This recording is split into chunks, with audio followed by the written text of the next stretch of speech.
Hello, everybody. Welcome back to another episode of The Market Close. It is 3:45 p.m. Friday, July 26th. We are at the end of the week, and I'm not late. How am I? I'm literally here on time. You guys just want me to be late so you can complain about it at this point. I am here.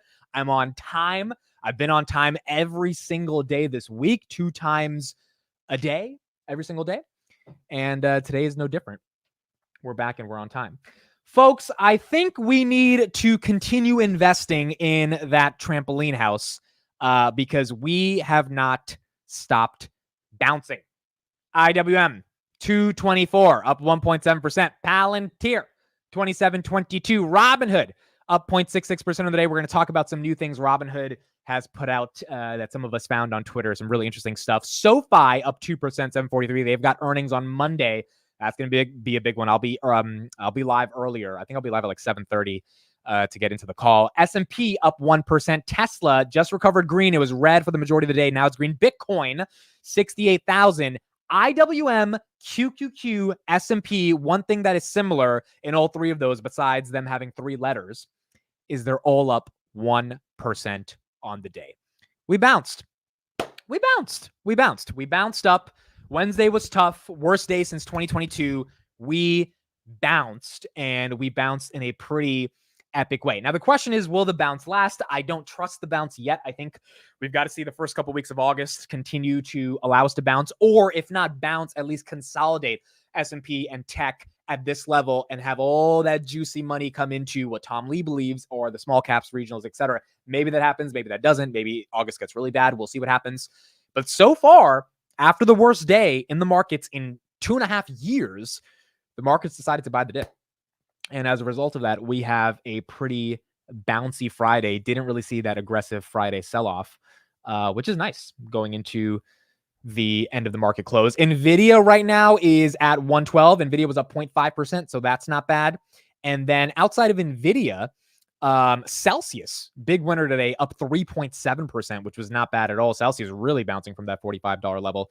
So it was nice to see. The Bitcoin conference is going on. Again, I'll be live tomorrow at 2 p.m. to stream Trump and some of the other main speakers that will be there. But Bitcoin right here is 68,000. It was struggling with 68 all day. Let's see how long it holds this 68, but we're back at 68. And the conference is not seeming to be so far a sell the news event. It's seeming to be a bullish event. And I would imagine MicroStrategy right here up almost 9%. I think people at the conference are listening to all these people talk about Bitcoin and they're just buying Bitcoin. And that's what's creating more momentum in Bitcoin's price, maybe even buying the ETF, which is helping today. So that's where we're seeing some more momentum on Bitcoin.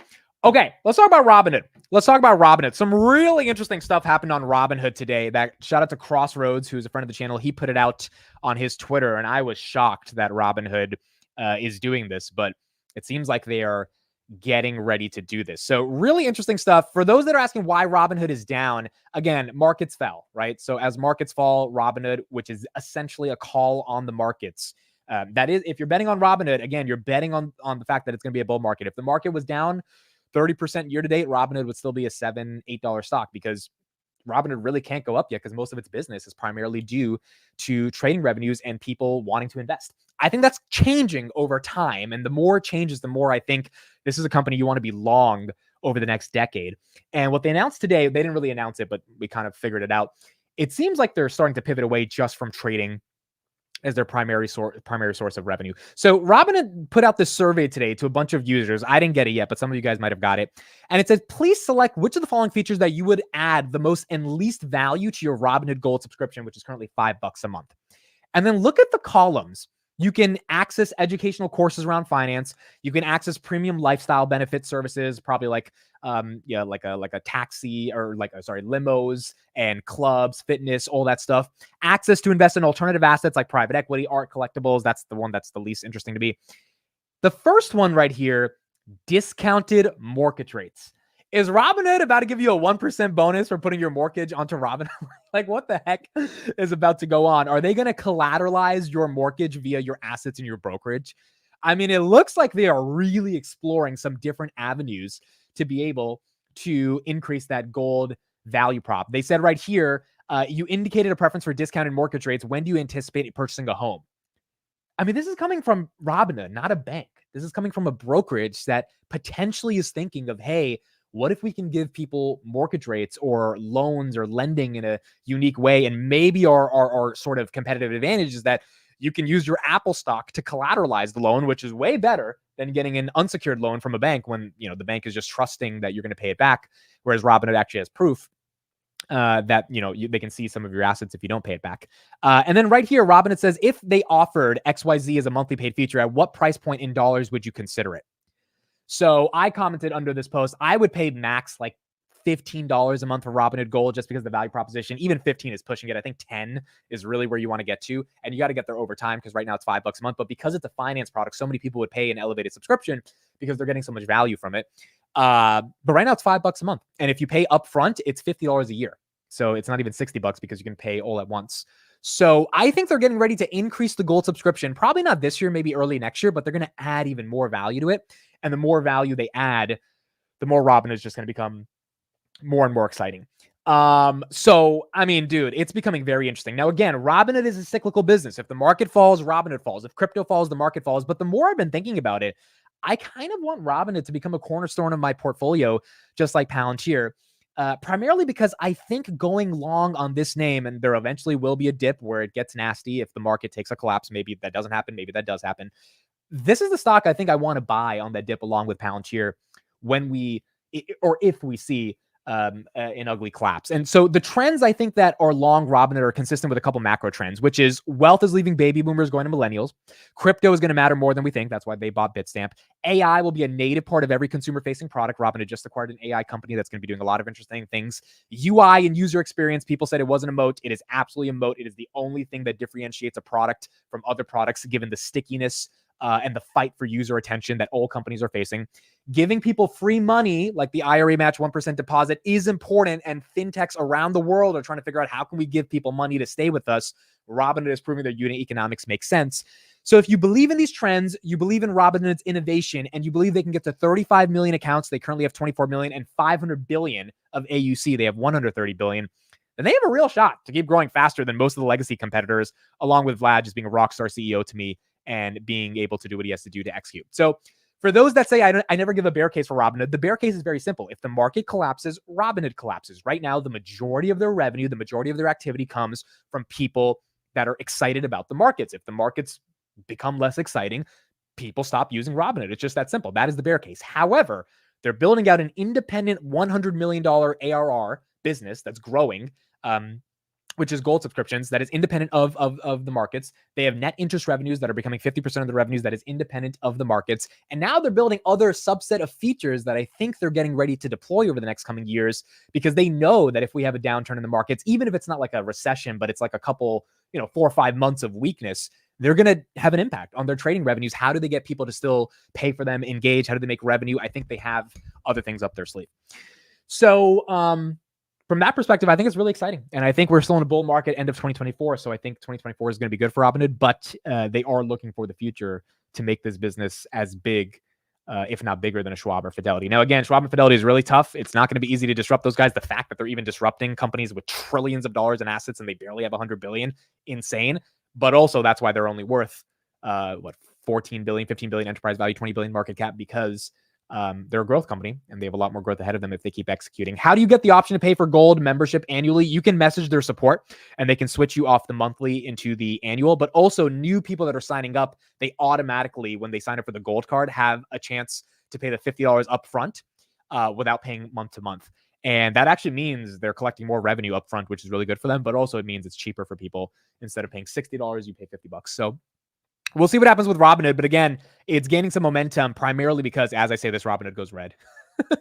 And the reason it goes red, see, this is my bear case. Bitcoin just fell from 68.1 to 67.8. So a 300-point drop in Bitcoin led to a 0.07% decline in Robinhood. It is very cyclical, but the good thing about Robinhood is that the markets have been good this year. Therefore, something like Coinbase as well, very cyclical. Bitcoin has done well. That's why Coinbase has done well. But if we get into real market weakness territory, I do think Robinhood dips are opportunities. If you're long sort of the stock market the next 10 years, I think Robinhood grows with the broader market as well. S&P 542, that's up 0.81%. QQQ 461.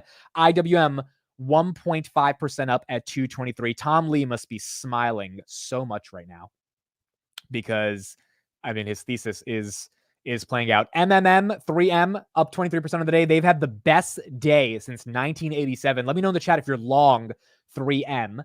They had a great earnings, doing well. Bristol Myers Squibb also doing well. Colgate doing well. The stocks that hit all-time highs at some point today: 3M, Lockheed Martin, BlackRock, Coca-Cola, Citizens Financial, KKR. They got included into the S&P 500 last month, and Lennar, which is a home builder.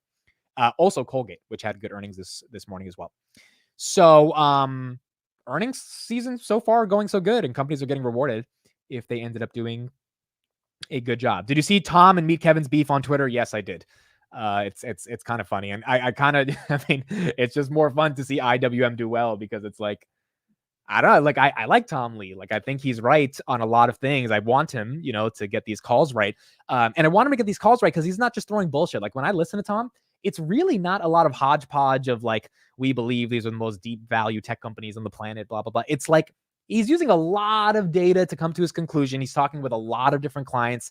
He's trying to really see opportunities in the markets, and he's consistent, unlike a lot of people that flip every other day. He's said IWM since December of 2023, and it hasn't worked out until now. I mean, it's been 8 months. It was stuck at 190. I think it got to 170 at the lows, but he still believed that there was momentum here. And now we're kind of seeing that play out. I guess what I'm trying to say is I trust Fundstrat's research, and it's hard to trust any research firms because there's so many of them, and all of them will put out meaningless price targets. So if you find someone that you actually trust, it's nice to see them to do well. And so IWM right here at 224. Are you going to buy IWM calls? I am not. I think I missed the boat on IWM calls. I do think IWM gets closer to that 300 range that Tom Lee talks about if everything works out. But at this point, the premiums are expensive. It is cheap if it goes up. I just personally, I mean, I was going to buy it at 190. I didn't end up buying it. So now I'm just like, I'm out of it, and it's whatever. So we'll see. We'll see what happens. But I don't think buying IWM calls here is crazy. You just got to be ready to buy the dip on those, because if you see some weakness in IWM, you obviously will have to DCA because the calls are up. The calls are probably up 30, 40, 50% in the past week alone since IWM is up 15%. Young says even then, he said in the second half, yeah, that's the other thing. In the beginning of the year, he said the second half is when things will really take off. So even on the timing on that perspective, he started to understand that. HIMS is down as well. I saw that. HIMS took a nasty beating right here, down 6.4%. I don't know exactly why it's down. If someone knows, I think I saw a headline on it. HIMS is, I don't know. There's no reason. There's not like there's any investigation or any upgrade or downgrade or anything. But HIMS had a really good week. It recovered from the lows of last Friday after the FTC investigation, but still down on the day. Google as well. We're going to call Steve in a little bit, and we'll talk about what he's been doing. He's been buying Google at 166. I kind of think the Google sell-off is stupid. I mean, I don't think the market can be like, hey, we really want AI. We want so much AI. Like, give us the AI. Please, please, please, please, more AI. Like the only reason we're coming here is because we want AI. And then Google's like, well, we're spending $14 billion on AI. And the market's like, no, we don't want AI. It's like, if they're going to spend on AI and you want AI, then you can't get upset when they spend more on the thing that you want the ROI from, right? What if Google wasn't spending on AI? Then I think the markets would get really upset. So I think the market's being a bit irrational on Google. Now, I don't know if 166 is the best price. I definitely do think it's a buy the dip. I don't think it's like a go balls deep on the dip if we get more weakness in August. But I do think the rationale here is the same rationale that crashed Meta under 400, which we might see next week again if the street really gets upset that they're spending more on CapEx. You just can't be upset if this is what you want these companies to do, and then they're doing it, right? At some point, you have to stomach that and give them a little bit of the benefit of the doubt. So bro just said AI like 30 times. I said AI less than pretty much every CEO in America on their earnings calls. So even though I said AI a lot, these guys are saying AI a lot more. Friday, July 26, 4 p.m., the stock market is now closed.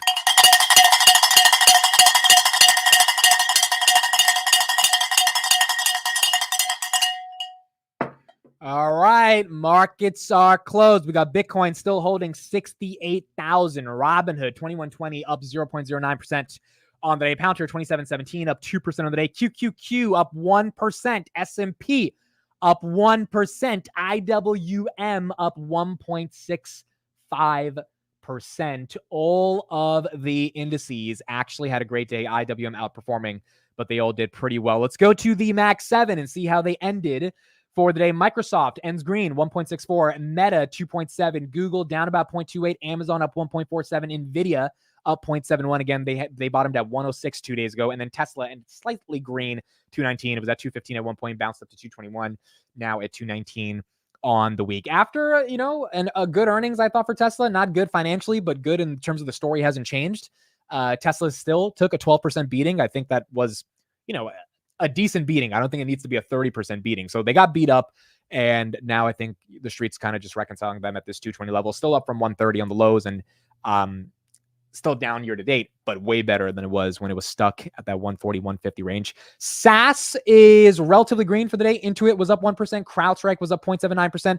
ServiceNow down a little bit. They were up 14% yesterday, so that makes sense. Adobe was up 2%. Team down 0.51. Salesforce up 2.46. Again, Palantir up 2%. Datadog was down 2%. And then Snowflake was down 0.49% on the day. Oracle as well, up 0.92% today in the SaaS sector. Peter, thank you for the $20 super chat. He says, you're underestimating the erosion of Google search. All these other options for search LLM, all their revenue is ads. I use Google 95% less because of all the other search research options. So I think this is a fair argument. I don't think this is an unfair argument. I think a lot of people believed in this argument back when it was in the 130s. I personally still use Google a lot. And although ChatGPT, I keep calling OpenAI ChatGPT. Although OpenAI released their Search GPT product, I think it's another perplexity, and I don't know how much user behavior is going to fundamentally lead from Google into those other assets like GPT search, I call it GPT search, Search GPT, Perplexity, etc. So I am bullish on Google because I think AI is just going to be a tailwind for the business. I think it's going to create more ways for people to search on YouTube and Gmail, etc. I just don't know if user behavior is enough to leave. I mean, Bing. Let's look at the actual traffic as well. We haven't done this in a while. Let me see if I can pull this up. Google gets 88 billion visits a month on average, and that hasn't really changed in a long time. Bing, I think, at most gets about 1 billion. So you're talking about 88 times more Google is accessing people's attention because it's just ingrained in everything that we're using. Let's see if I can pull this up. Google. So over the past 3 months, Google monthly visits from April to June 2024, 83.9 billion visits a month. 83.9 billion visits. That is a lot. So now let's go to Bing instead. Bing.com gets 1.34 billion a month. So again, I just don't know if users are ready to fundamentally leave Google for some search AI experience when Google itself is giving you that search AI experience, and it's giving you a pretty exciting search AI experience day by day as it gets better, as along with Gemini powering a lot of that back-end tech. So I don't know. I think Google is not dying for that. I think Google could get hurt for other reasons. I don't think ChatGPT or search necessarily taking away any of its momentum. So that's what we got in the context of Google. But I understand the bear case. I think the bear case is fair, especially because that's why they tried to buy the cloud security company Wiz for $23 billion, because most of their money is from ads, and they need to unlock the enterprise. Microsoft and Amazon have a lock on the enterprise. Google's really trying to fight in. Their cloud revenue did really good last quarter. It was the best quarter they've had in the past 3 years on cloud. But we do need more than just advertising, and hopefully AI will unlock more opportunities there. DuckDuckGo. Let me see how many people use DuckDuckGo. I never use that, but I know that's like big for people who care a lot about privacy. DuckDuckGo, they get on average 734 million. Wow, almost as much as Bing. And DuckDuckGo is not as big as Bing, so that's pretty incredible. So a lot of people use it. A lot of people use it, but just not as much as Google. Okay, we'll have Steve on in a little bit, and I'll call him. I just want to play one clip from Tom Lee. He did a new podcast, and he's kind of reiterating his argument around small caps and what he thinks the Fed is going to do. This is about 4 minutes. So let's just take a look at this, and then we'll call Steve, and we'll keep going from there. What about TNA calls instead of IWM calls? TNA is more leverage, so as long as you're okay with the volatility, then sure. But remember, TNA is appreciated a lot. I think it's up 40% this month. So if you're getting into it, you have to really believe there is more upside, because if not, then you're paying a pretty hefty premium. But I like TNA as well. You just got to give yourself some time and have the small cap thesis play out.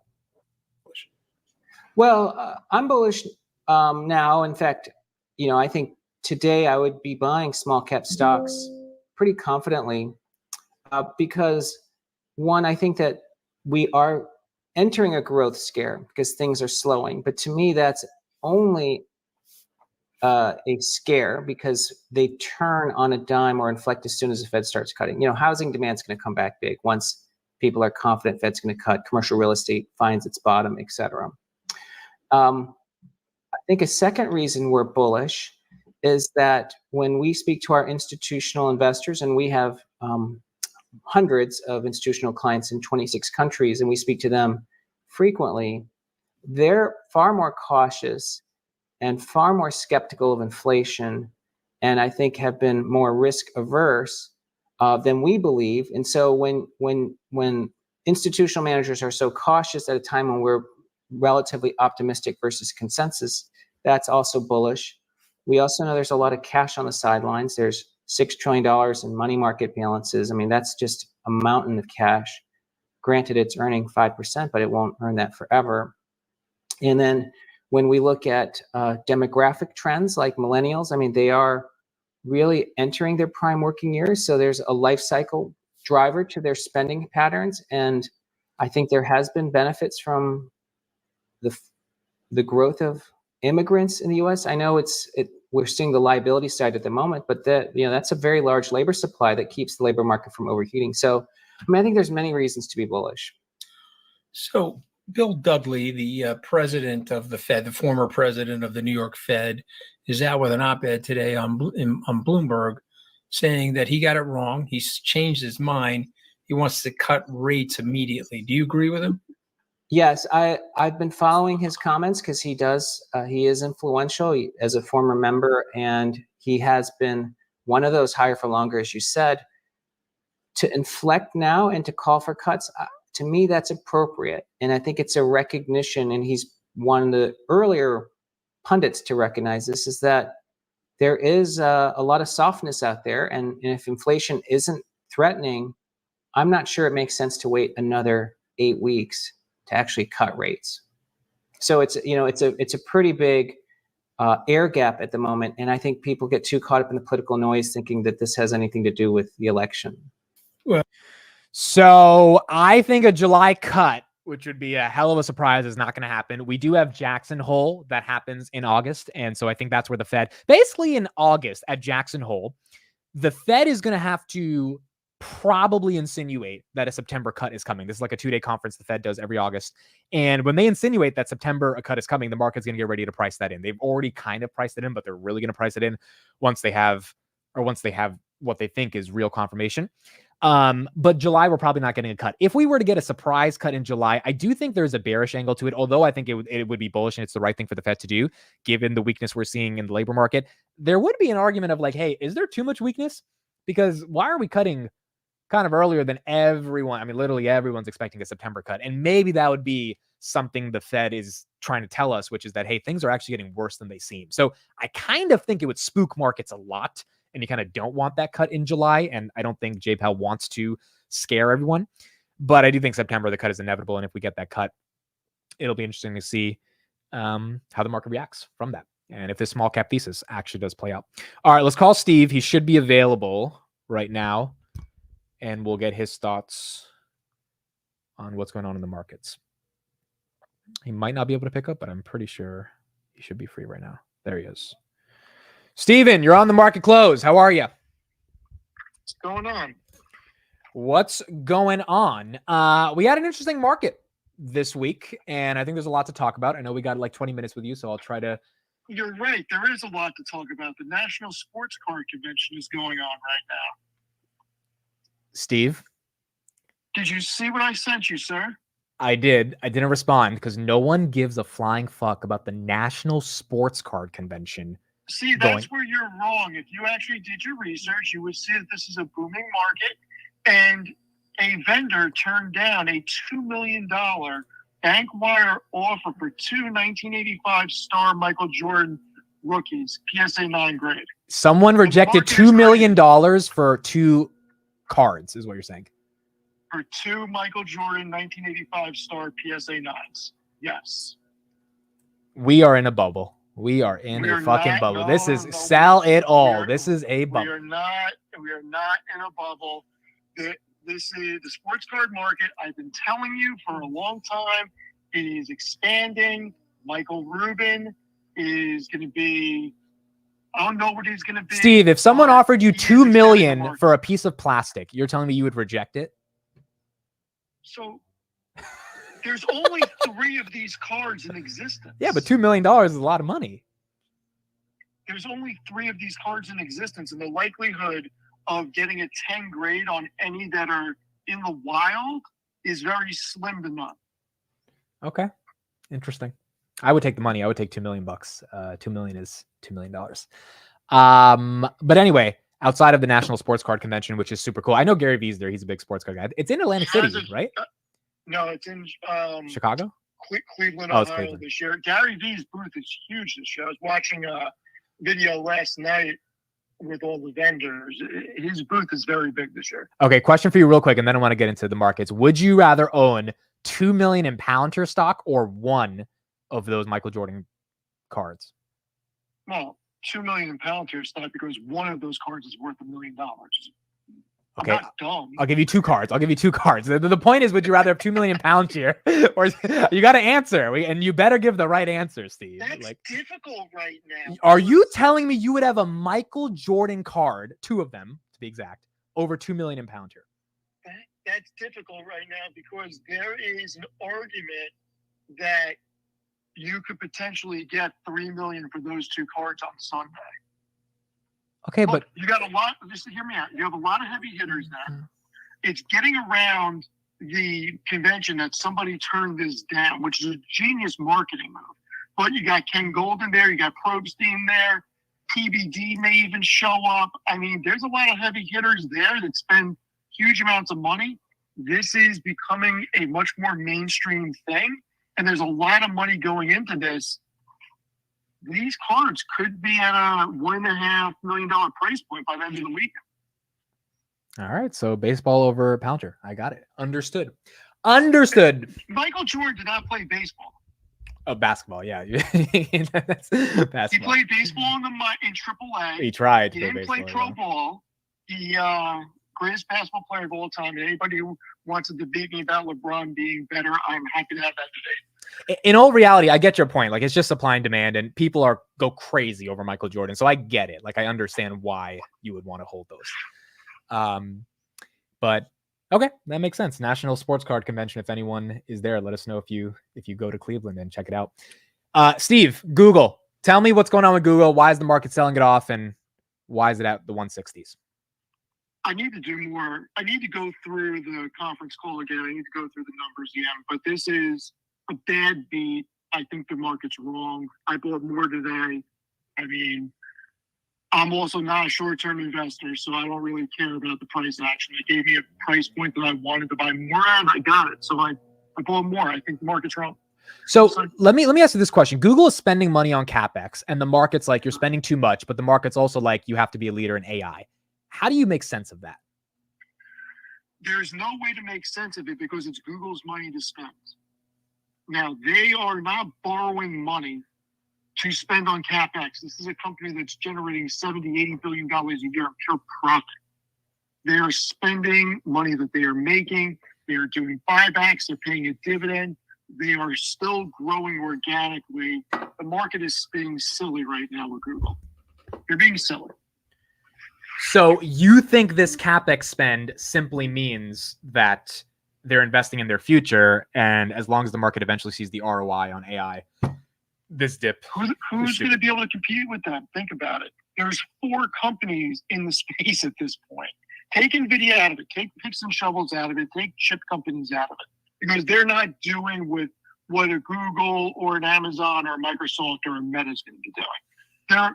You have 4 companies, maybe you can make an argument for 5 companies that are going to control the narrative over the next 5 to 10 years.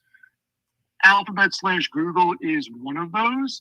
Nobody outside of these companies is going to be able to compete because nobody has a blank check they can just spend on CapEx the way that these companies are spending on CapEx. It's just not possible to compete. Their only competition is Amazon, Microsoft, and Meta. How do you feel about OpenAI and this new search engine they're launching? I don't really care. I feel the same, dude. I don't think it's going to do anything to Google.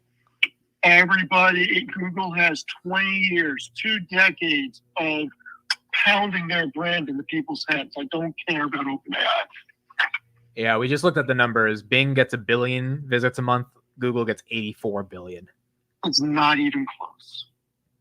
Yeah, I mean it's a different world, and I don't think people are going to leave just because they get a little bit better of an answer.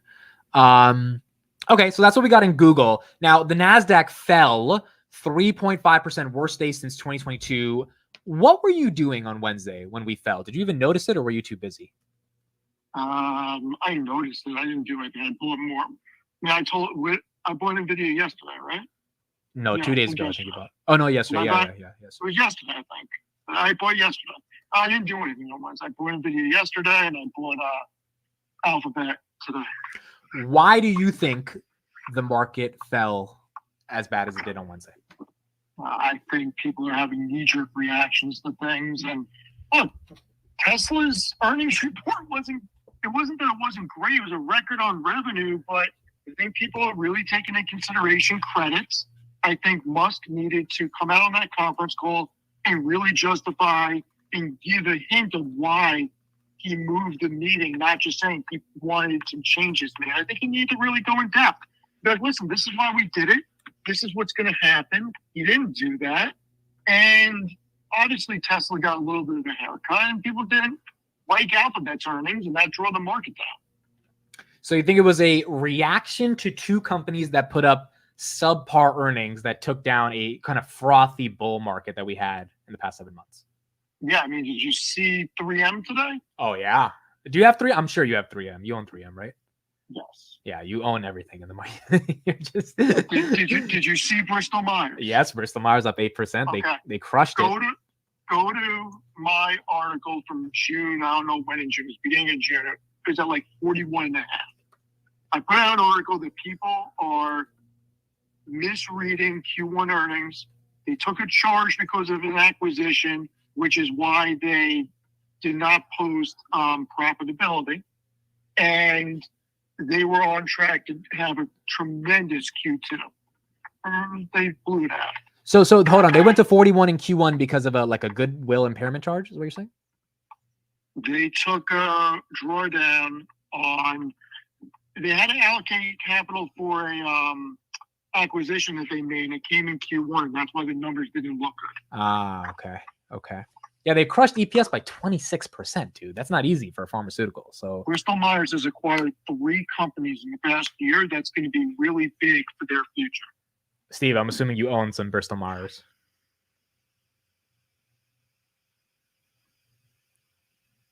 Did he cut out?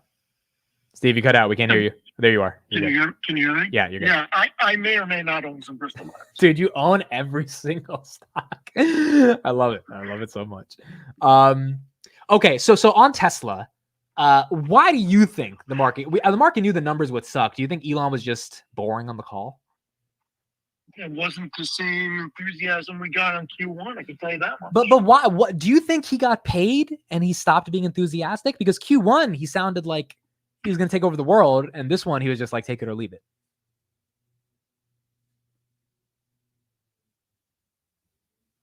We lost you again. Oh, there you go. You're good. Yeah, I am. I don't know. I think that it's interesting because you never know what you're going to get with him. I said to one of my buddies, don't play with Tesla options in the earnings.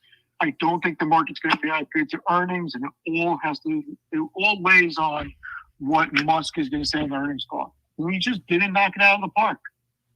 I mean, you had that complaint about Q4 earnings, and the same thing happened. He came out like a bull on Q1. Everybody loved it. Now it's back to Xanax Elon. Yeah, it was boring, dude. It was really boring. We just didn't get the momentum I think we needed from it. Do you think it's a buy the dip here, or do you think it still ran up too quickly in the past 2 months? I mean, I think if you're a long-term investor, it's definitely interesting. And you and I have had this conversation. I'm a shareholder, and I don't think Tesla should be trading where it does. Yeah. But That's always been the case. Tesla's never traded where it should trade based on a valuation. It's always been about the future. And right now, the future looks good if they can deliver on Optimus. I'm not sold on robotaxis. Maybe my mind changes in the fall, but I think the real story is Optimus, and that's where the monetization is going to be. Like, I listened to, did you see ARK Invest? They had somebody, one of their analysts on CNBC the other day, Tasha, talking about Tesla. Yeah. I would love to have a conversation with this person privately or publicly. I don't care. Like, I don't understand what any of these people at ARK are looking at. It doesn't make sense. Well, I think robotaxis will be real. I think it's not like it's not going to be real. I mean, 12.5 is becoming more safer than. That's not what I'm saying. I think your argument about regulations, I think, is a moot point. Like, I'm not even saying regulation. Take it out. Let's just say it happens. And let's say regulation isn't as stringent as I think it's going to be. And let's say it actually comes to fruition in the next 3 years. Okay. The price efficiency that they're saying this is going to create, you're basically going to shrink the taxi cab market. yeah, it's $1 a mile. That's what they think they can get. Think about that. You're going to shrink the market if this price efficiency is real. You never get to a total addressable market that they're indicating. Well, I think they take market share from the Ubers and Lyfts of the world, even if their margins decrease, because even if they take 100% of the market share, it still doesn't even come close to what ARK's envisioning. Okay, ARK's envisioning 10 trillion or whatever. I still think Tesla gets closer to 2-3 trillion if they take 100% of that, even 15% of that market. You have a vehicle. Are you going to get rid of your vehicle, or when you decide you want a new vehicle, not get a vehicle and just use robotaxis to get around? Look, I personally, I don't know. Maybe I will, maybe I won't. Right now, I say I definitely won't, but there's a lot of other people in the world that would. And they're going to get, I mean, the 6 million people that own Teslas, they're going to, I would imagine 10% of them deploy their vehicles in the fleet. Like, I think we see more. I'll give you that. Maybe more. I would even say maybe 15, 20% would consider doing it. Sure. But I don't see this as a it's not worthwhile. That's why I stopped the sense. I don't see it's going to be as profitable as what Elon is thinking and what ARK is thinking. I think the real stuff is going to be generative AI embedded in robotics. Oh, how do you feel? How do you feel about $5 billion of Tesla's cash? I'm not happy. I'm not happy. Okay, why? Why are you? Because I thought that all this was going to be within Tesla. So I would rather him take that $5 billion and buy GPUs and do it all through Tesla. Why invest in OpenAI? Who cares? XAI. Same thing. Whatever. it's a little bit different. I don't care one bit. So I found out the reason, I was talking to someone yesterday, the reason they made XAI was because he tried to recruit all this great talent to work at Tesla to build it internally. And all those engineers were like, hey, we don't want to work in like this big company. We want to have a startup. And so that's why he said, all right, I need to start an AI company. Let's just build a separate startup, incorporate it. And now his argument is there's a lot of synergies between XAI and Tesla. Why don't we just put some money into you guys? Because the talent is there. Do you think that makes sense? No, because he could have paid these guys more to get over their freaking, I won't work in a startup culture. I mean, yeah, I guess it's dumb. Well, I think the real reason he started it is because he needed a hedge against the voter compensation, right? And he needed a reason to leave. He's got X, he's got SpaceX, he's got Boring, he's got Neuralink.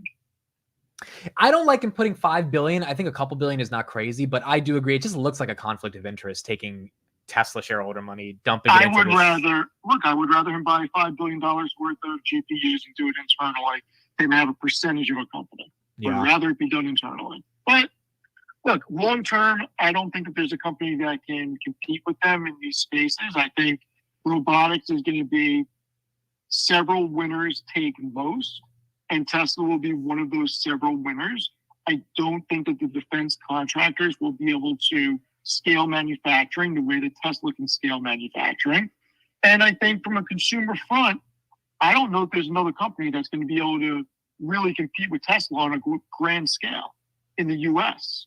I mean, you have other startups and other robotics companies, when push comes to shove, Musk has already shown what he can do in the auto industry against all odds. Nobody thought he could pull it off. He's going to take the same blueprint and do it with robotics. So I'm very excited about the next 5 to 10 years. Yeah, and I think robotics is going to be the real world application of AI along with FSD. But like right now it's just ChatGPT. Robotics will eventually be like what AI is in the real world. And if Tesla's the leader there, yeah, I agree with you. That's a real big thesis. You see Mo? Oh, Altria? Yeah, Altria, Bristol Myers. I mean, I'm telling you, these unloved companies are coming back to life. Yeah, 1.2%. Okay, I want to ask about a company that has earnings next week on Monday. I'll be up early to discuss it. And I want... On Monday? Yeah. You don't know what company has earnings on Monday? What company has earnings on Monday? So before I tell you, I want member predictions. I want stock prediction. I want That's growth Tuesday, predictions. Isn't it? No, I'm pretty sure it's Monday. Is it? So you're talking about SoFi? Talking about SoFi, man. Yeah, it's Tuesday. SoFi earnings is... Hey, aren't them and PayPal on Tuesday? Let me check right now. I'm pretty sure it's Monday. I thought they always do it on a Monday. I thought they always do it on Monday. I thought it was Tuesday for some reason. Okay, let me check. But yeah, what are you expecting? Oh, it's going to be on, Tuesday. You're right, Tuesday. Okay. So let's start with how many members? How many members do you think they add? I have no idea. Maybe 550, 600,000. I don't know. I think I'll add closer to 600,000 for me. Okay, because I mean so here's one thing. So you know how they paid Jason Tatum a lot of money to this NBA partnership thing? He won the championship. Right. And I personally did not feel the brand impact of their star player winning the freaking NBA championship on SoFi. Now, maybe that's just me because I live in my own bubble, but I didn't even really see him tweet about it. You're not necessarily the best person, though. I'm just saying. Look at what sports stuff. Okay, I'm hoping him winning the championship led to more members. If it didn't, then I think that's a waste of an endorsement. But it's not just him; it's the exposure and everything else. We gotta see how it plays out. I don't know. Hard to give an answer on that. I do think they beat estimates. Estimates are freaking 0 cents, isn't it? Yeah, it's like I think 0 cents, 1 cent. I mean, maybe. they're gonna come out with 2 cents or so. Do you think the stock goes up and then flops again, or you think it holds? I mean, that's the trajectory that always happens, right? I think this time, because we're going into rate cutting cycle, there's a chance it holds. Maybe I'm too optimistic here, but I feel like there's a chance. Look, I would like for it to start going up. I think it's undervalued here. I've been wrong. So I don't know. We're going to have to wait and see. I think Noto needs to act excited. He wasn't the same Noto. The same way that Elon wasn't the same Elon, Noto was not nearly as excited on the last conference call as he normally is.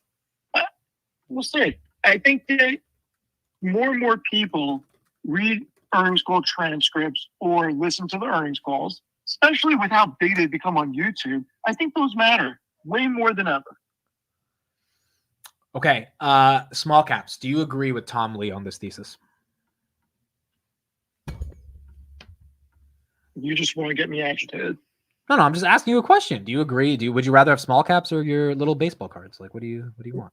Oh, baseball cards and small caps. Stop it. Okay, so why don't you agree with Tom Lee on Look, small caps? The bottom line is everything that he says makes sense because rate cuts are going to mean more for small caps because they don't have the balance sheet strength that a large cap does. Everything he says is correct. I just argue who cares about small caps at this point. Well, I think if the market's looking can you even name 5 small caps? Yes, I actually, now that you mentioned that. So here's a fun stat for you. Small caps have a lot of shitty companies, but the top 10 companies, dude, in the Russell, I'm putting them on the screen right now. You don't know any of these, but name them.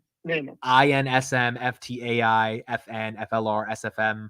They're all up like 70 to 150% year to date. I don't know a single one of those companies. Me either, but like I wish we did in January. I made some decent money just betting on these, but the rest of the other 2,000 companies suck. But don't you think the rotation thesis, like Nvidia is not going to be 200? I'm not buying into a rotation into small caps. That I'm not buying. I'm buying more people are going to allocate more capital to small caps. Who is selling Amazon to buy small caps? I think that money going into small caps is true, and that's going to impact them. I don't think people are selling Magnificent Seven to get into small caps. I just don't. I agree. I think you're right there. You're not selling Apple or Microsoft to go buy a small cap you never heard of. I mean, yeah, that's fair. I think new money added helps versus New money coming in, I'll buy that argument all day long. 100% all day long, I'll buy that. No problem. Okay, that is fair. Meta 465 took a little bit of a beating this week.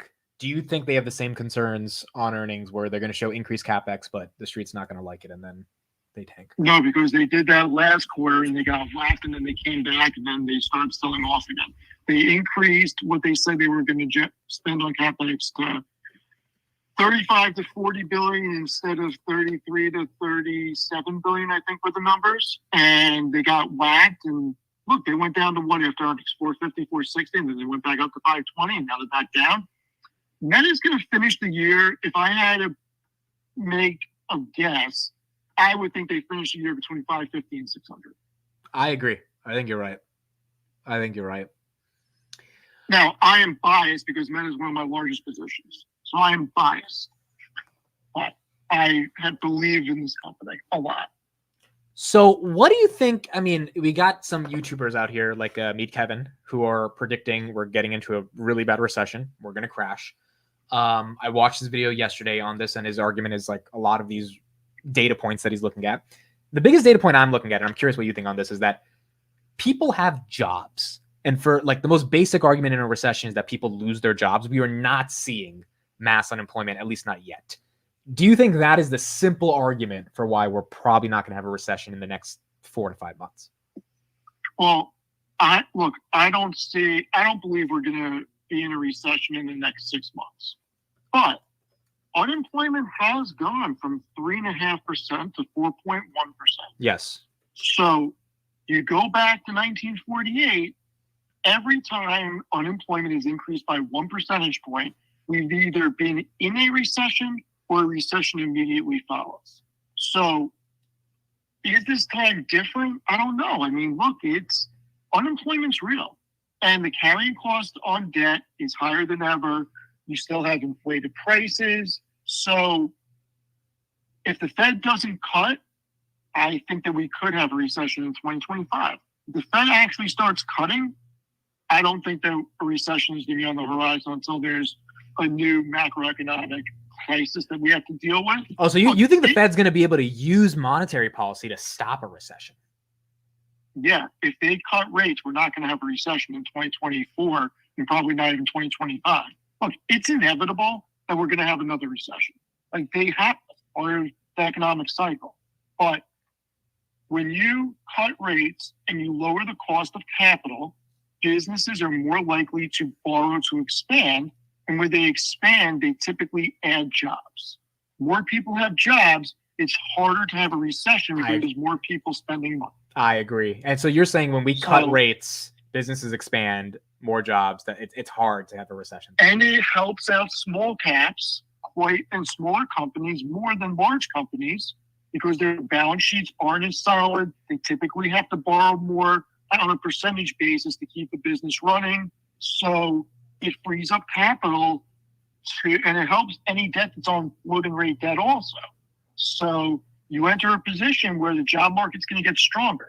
So it all depends on what the Fed does at this point. I don't like that we're up 600 bips. I'm sorry, 60 bips right now on unemployment. But, it's I think that it can be stopped and the trend can reverse. But it's going to depend what they say in July and how they set things up for the fall. All right, last question, Steve, on your latest article. I'm putting in the chat. Everyone, please make sure to click it and check it out to support Steve on Seeking Alpha. AT&T is proving the Bears wrong as it closes in on 20.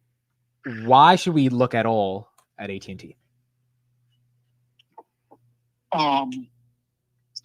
There's several reasons why this is not the same AT&T as it was they're not making acquisitions that don't fit in their business model. The biggest bear case was their debt load. Their debt load is gone on long-term debt, and a good amount was from the spin out of Warner, but it went from 179 billion to 125 billion. They are generating this year projected 17 to 18 billion in free cash flow. And you look at their debt model, and I'm in the car. I don't have it in front of me. How do you not have this memorized by now, Steve? I have a good amount of it memorized. And when you look at the debt model for the remaining debt on this year, I believe is something like $450 million. And then over the next 2 to 3 years, there's around 20 to 22 billion of debt owed. After dividends, their retained free cash flow is around $9 billion. They have, I think, 3.9 billion in cash on hand. They are able to front run all their debt maturities over the next couple of years. They'll be in a position where they have less than $100 billion on the balance sheet of debt, and they'll be in a position to implement a strong buyback program. And when they do that, they'll be paying less dividends because there'll be less shares outstanding. And this is a company that can get back into the 30s. I mean, I've been saying this. I said on the way down, I looked like a fool saying it, that the market was wrong. I kept saying it when they were at 14, and now they're almost at 20. I mean, this is going back to the 30s in the next 2 years, probably, my opinion. And there's a what, 6% dividend or something? 5.5%, 6%. But I mean, look, when you have a company that's generating 17 to 18 billion dollars in free cash flow, and they're growing their customer base, and their ARPU is increasing, this is not a company that's on the brink. This is a company that can service the debt, and this is a company that's retiring debt. It's the same situation with what Verizon was at. Right. And I think the market got Verizon wrong also. Well, Verizon rebounded from $7.29 or $29, right? Yeah. Yeah. I mean, I think that this earnings call may have been a mixed bag, but the long-term thesis is in place. And I think that the market's getting it wrong. Look, these are capital-intensive businesses to run. But guess what? The FTC is not going to let companies come in and encroach on Verizon and AT&T's territory. And there's only 3 companies you can go to, them and T-Mobile. They're just going to keep swapping around stuff. But ultimately, these companies are going to be fine. Do you have any opinion at all on Deckers? Deckers? The shoe brand. No. How do you? Oh, wow. I thought the encyclopedian said you would know Deckers. They're up 6% today. Just curious. And then do you have any opinion on the glucose monitoring company, Dexcom? Oh, Dexcom. I saw that you said something about that. I don't really follow them. I hate those types of companies. My buddy has diabetes and he loves his Dexcom unit. So I've never really followed the stock. Okay. And then final question here. Palantir, we got earnings in a week. I'm excited. You think we crush earnings? You think Karp gives us the goods? I hope so. Look, I hope so. And here's what I'm going to say. If he doesn't and it goes down, if the investment thesis is still intact, I'm going to buy a lot more. I agree. If this gets anywhere near 20, and the investment thesis is still strong in my mind, I'm buying a lot more. Yeah, and it could happen the way it happened in Q1. I think it would be harder this time for it to get to 20, but I am very bullish on their future. I really am. Yeah, no, that's exciting. It's very exciting. I think we'll have a decent earnings, and the stock is whatever, but I think the earnings will be fun. And I went through PayPal's balance sheet today. Okay, let's end it off on that. What do you think about PayPal next week? Let's end it off on PayPal. So I stand by what I said. Okay, this is a company that has what do they have in there? 9.69 billion in cash on hand. Okay, they have 9.68 billion in long-term debt. They could write a check today and eradicate every last dollar of their long-term debt, and they still have 4.63 billion in short-term investments, which is current liquidity, and another 3.4 billion in long-term investments on the balance sheet.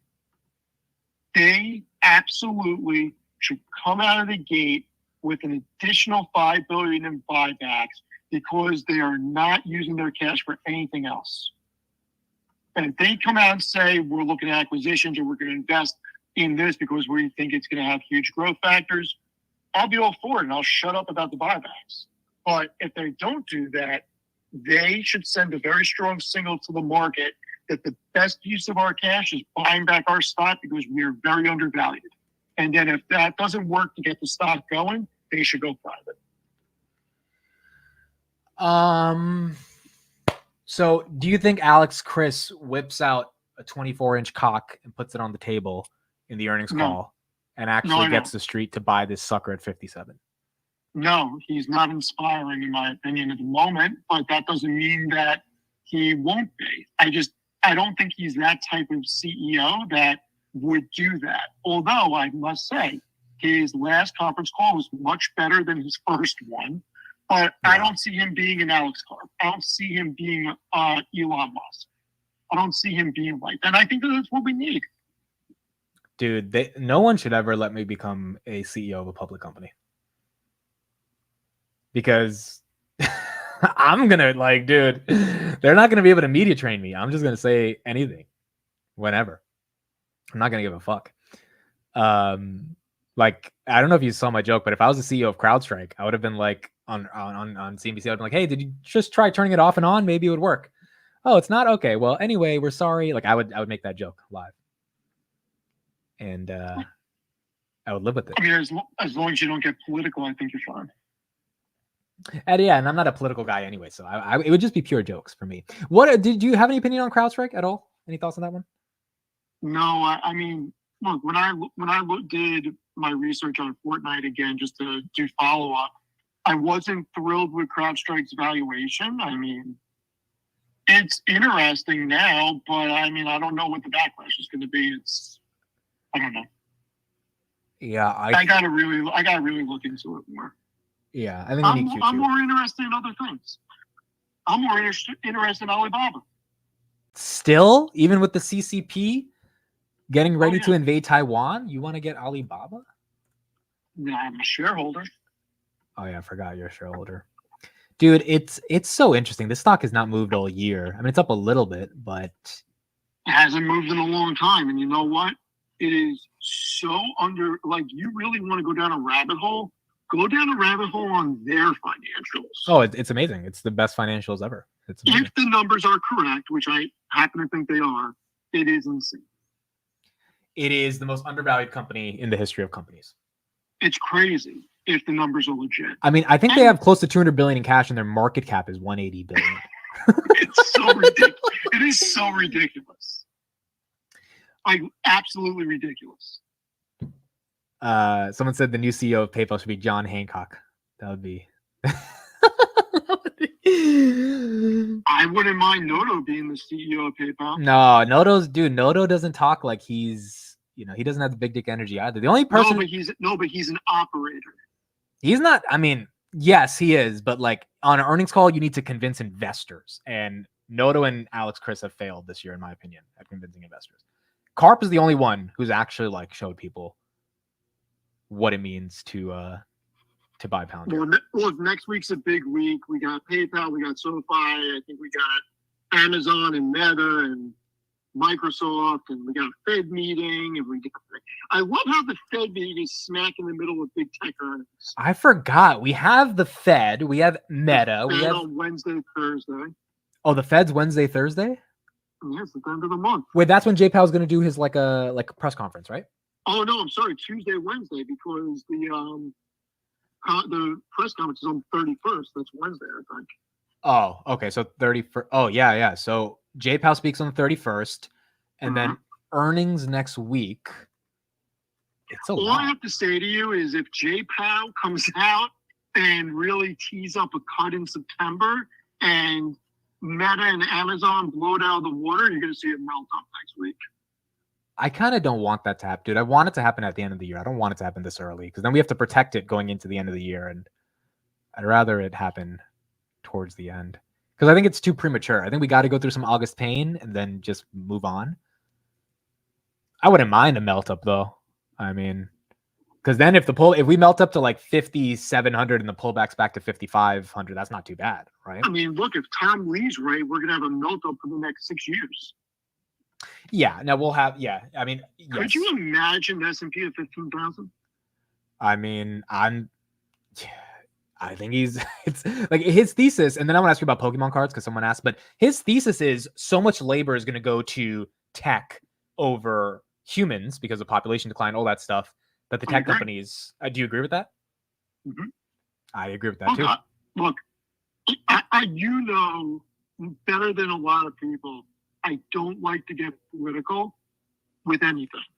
I really don't like that when it comes to stocks. Andrew Yang was the first person that really discussed the need for UBI based on the way the technology is currently evolving. Okay?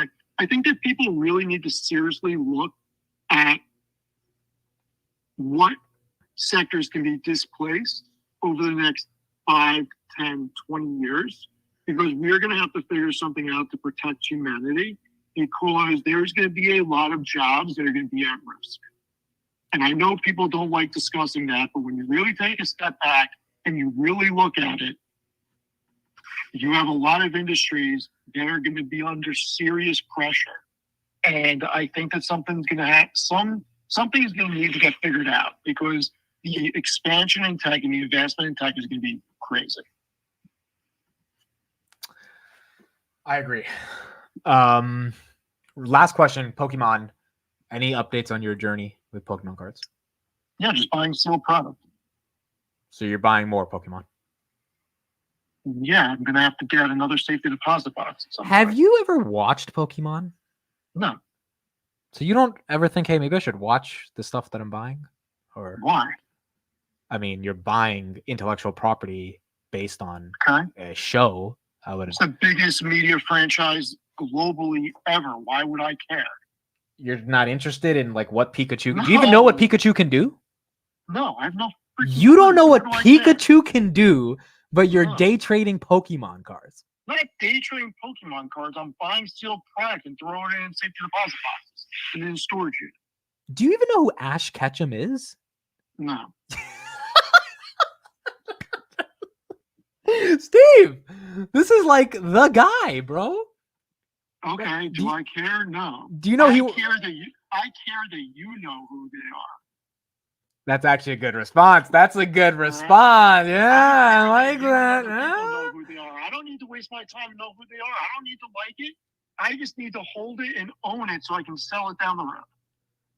Dude, you are a real capitalist, man. I love it.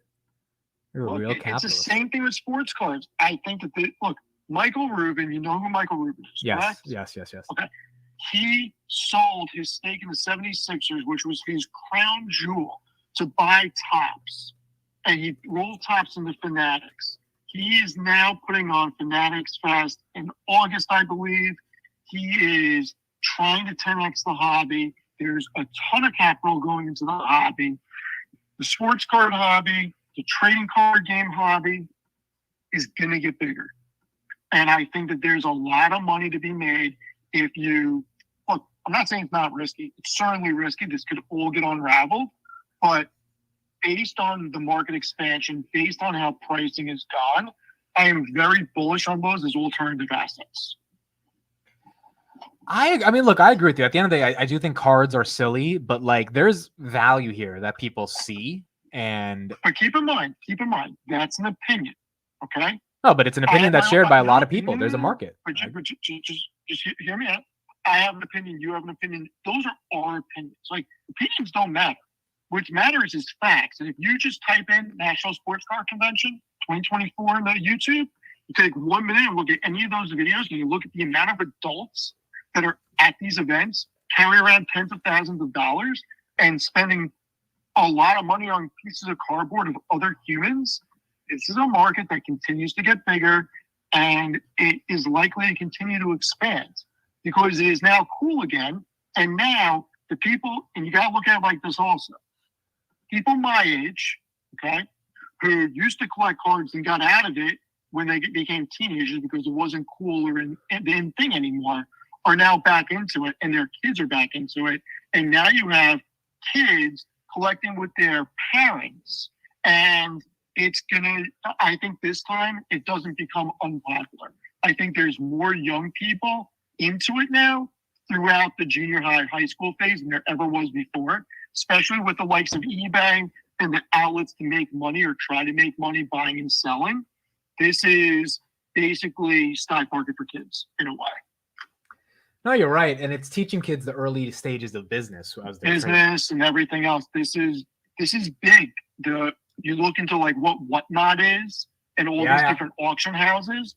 This is big, dude, big. You know, I have a friend who is quitting his offer for Bloomberg. Close friend of mine. He's like 22. He's saying no to Bloomberg because he's made so far $250,000 selling cards on Whatnot, which for those that don't know is a live streaming platform. He goes live 10 hours a day, and he has these mystery boxes, and people buy it. They're very big. Box breaks are very big. There's so much business involved with this.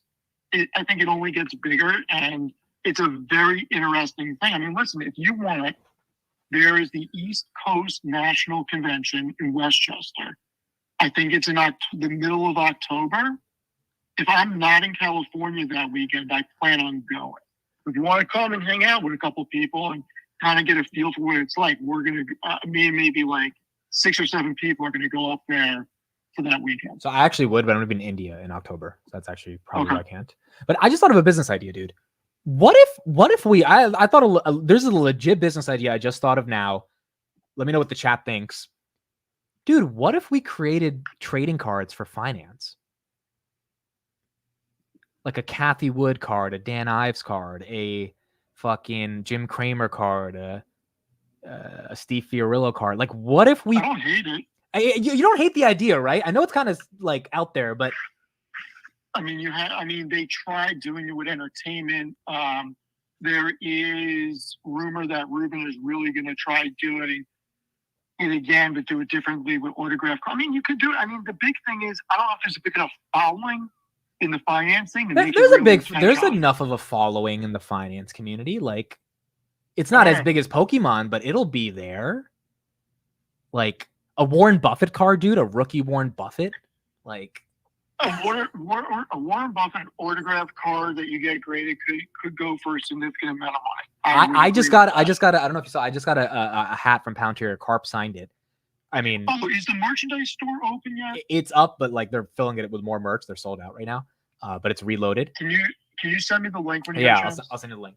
Okay. But like a Carp card, like imagine Palantir goes to $1 trillion. A Carp rookie card in 2024, what's that worth in 2050? Like, I mean, it's hard to make that generalization, but I will say that you have stupid people like me that I would buy a Carp card. I'd buy a Vlad card. If Carp came out with some autographed cards, I would spend some money on those. Bro, I think there's a real business here. I don't know how we would PSA grade all this shit, and the intellectual property would be difficult. PSA grading is that's the easy part. You just send it in, let them do what they do. Wait, so I would make a card, send it to PSA, and they would grade it? That's it? I mean, yeah. I mean, basically, their grading processes, they are now getting more into the computer technology with high-end scanners and everything, but they basically look at the centering of the card, the edges, the surface, and those are the big things they look at when they give it a grade based on their grading scale. Okay, but at its fundamental core, then, if the technicals of the idea could work out, do you think people would trade them the way they trade Pokemon? I mean, millions of people invest in the market. No. Why? How many people know that Kathy has 1 million followers, bro? No, that's not what I'm trying to think of. Just a lot of people know Alex Karp is the CEO of Palantir. A lot of people know Tim Cook is the CEO of Apple. How many people know who Google's CEO is, or how many people know Andy Jassy's name at Amazon? How many people know who you don't even know the names of the Pokemon. You just know it's valuable to some people, right? So like, if Sundar is valuable, but you don't have a huge generation of kids who grew up on this that are trying to rebuy their childhood. Yeah, it's not as big as a market as Pokemon, but there's a market. I'm not saying there isn't. I don't know if it would be viable. I mean, it's an interesting concept. So question here. Viable If I made a card of Tim Cook, could he sue me? Yeah, I would. That's an interesting question. I don't know. We'd have to look into what image and likeness law is like. I don't know.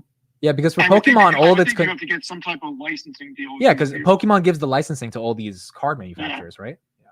Yeah, you would have to get some type of licensing deal with these CEOs and stuff. Finance trading cards are stocks. Someone said that. I mean, that's true.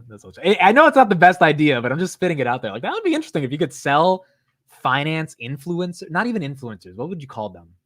What's the name for Pokemon for finance people? Finance celebrities, finance.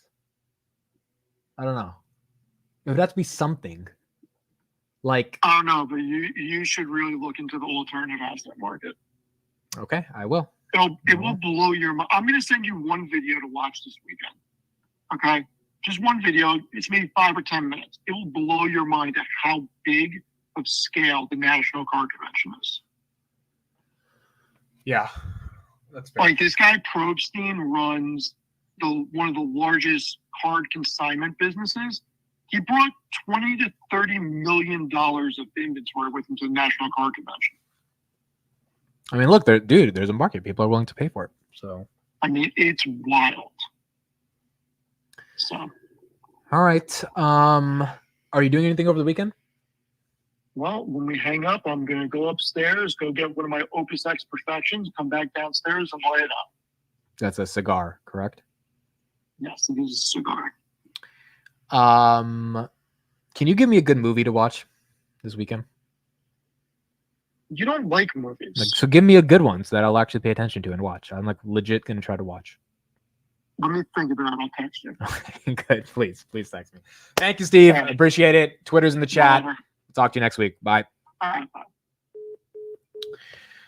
All right, folks. Finance trading cards, huh?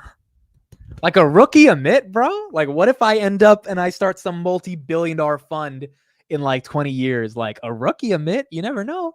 A rookie Kathy in 2014 to today, not as valuable as it was in 2021, but still, maybe there's some value there. I would never start that business, but it's just interesting to think of like what people might be willing to pay there. Yeah, the thick Charizard. Where's Garcia when you need him? The thick Charizard. That was funny, right? Those are OGs of the chat know the thick Charizard meme. That was the most hilarious thing in the world, dude. It was the most hilarious thing. Is Matt still here? Is Matt in the chat? Yeah, Matt's in the chat. Matt, I'm going to call you because I saw your message while Steve was on the phone on WhatsApp. So we're going to give Matt a call because he said he's actually available to talk. So let's call Matt for 10 minutes and get his thoughts on the markets.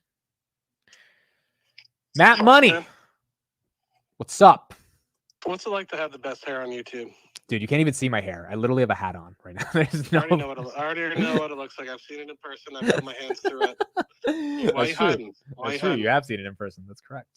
By the way, we're not doing Palantir Weekly tonight because the other guys can't make it. And really, there just wasn't that much news this week. So they're just not committed. I get it.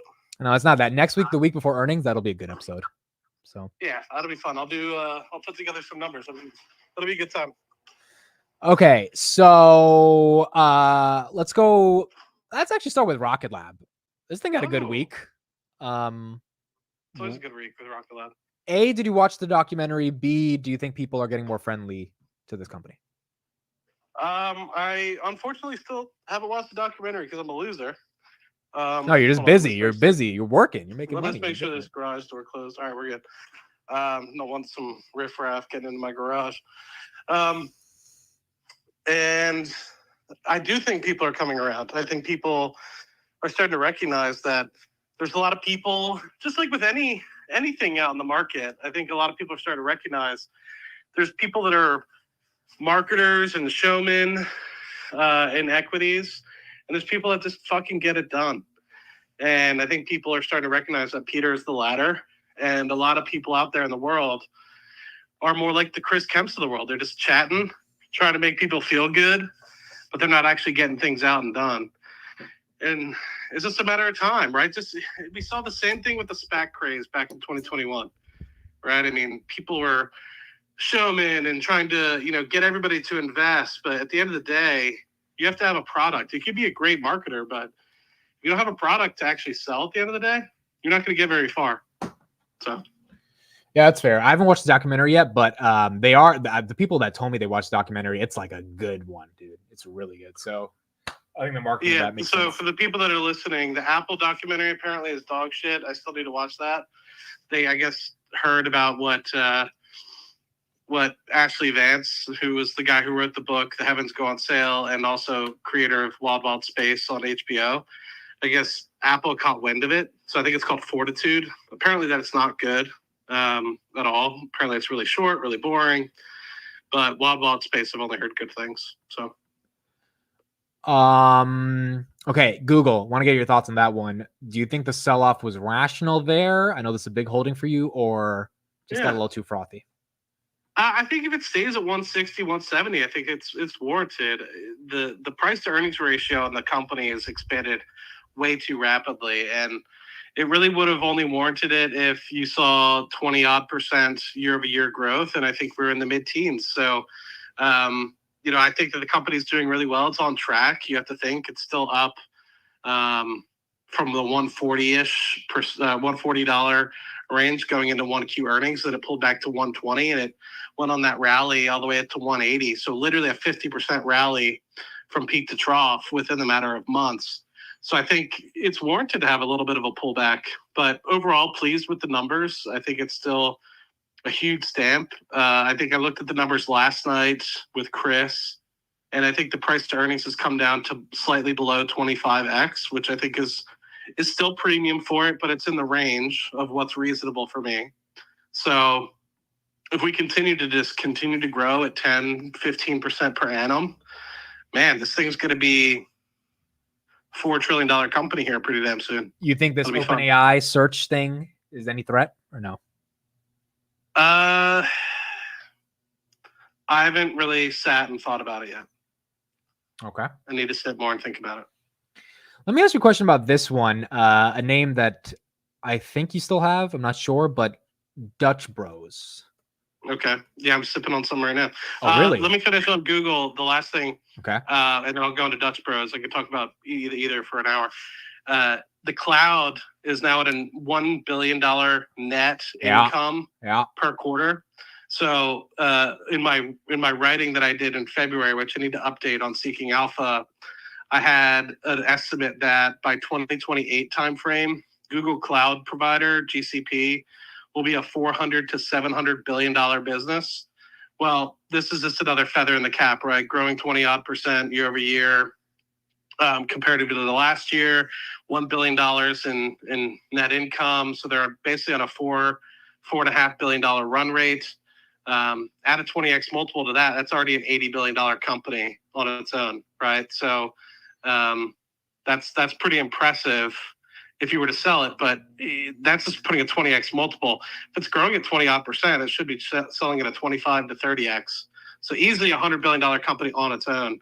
But I guarantee over the next 2 to 3 years, the net income from that will easily get to $20 billion in net income in the next 4 years by 2028. And then add that 20 to 25x multiple again, you're easily a $400 billion market cap. So to me, that is something to continue to watch. People are scared. If anybody that's scared about the search part of Google's business really going down, which it hasn't, it still grew, mid-teens this last year over year, from 60 odd billion to 70 odd billion in terms of revenue. Absolutely destroying it. If you're that scared, you have a little bit of a cushion for what Google has. But would you have supported the 23 billion on Wiz acquisition? I'll be honest, I haven't done enough due diligence on that as I should have. Gotcha. I should. Yeah, I would have supported now that it's not it. Going through, I guess I don't have to worry about it. Yeah, I mean, they need more security in the cloud, and they would be paying a high multiple. But that business is growing triple digits, right? So I think they would imagine the growth could have justified the overall run rate on cloud. Okay. But back to the bros, my guy. Yeah. So do you still own this? And what's the thesis on Dutch Bros in a nutshell? Sure. Man, it's just a quality business. So the people that are there, they like what they're doing. They're unique. You know, they're really about the culture, and I'll dive into that in a minute. But for those people that don't, Dutch Bros is a smaller. It's actually the third largest coffee chain in the United States at this point, behind Dunkin' and Starbucks. But they have about 800 operated and franchise stores, 600 or so operated stores.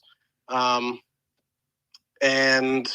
they're growing at about 25 to 30% per annum in the store count. They make about, I think they're on track to make $180 to $200 billion in EBITDA. Sorry, $180 to $200 million in EBITDA this year. So they're EBITDA positive. They're making cash. Their gross margins are in the 29% to low 30% range, which is comparable to Starbucks. The reason why these guys potentially might blow up faster than the others, because they're not going to be retail stores. They're actually going to be company operated stores. So they capture a lot of the actual revenue coming from the stores. What makes these guys different is they're a lot more streamlined of a business. So in terms of that, they don't sell a lot of food products. They sell 3 or 4 different food products. They sell 3 different types of muffin tops. They sell a granola bar. They sell iced teas, lemonades, iced coffees, hot coffees, Dutch sodas.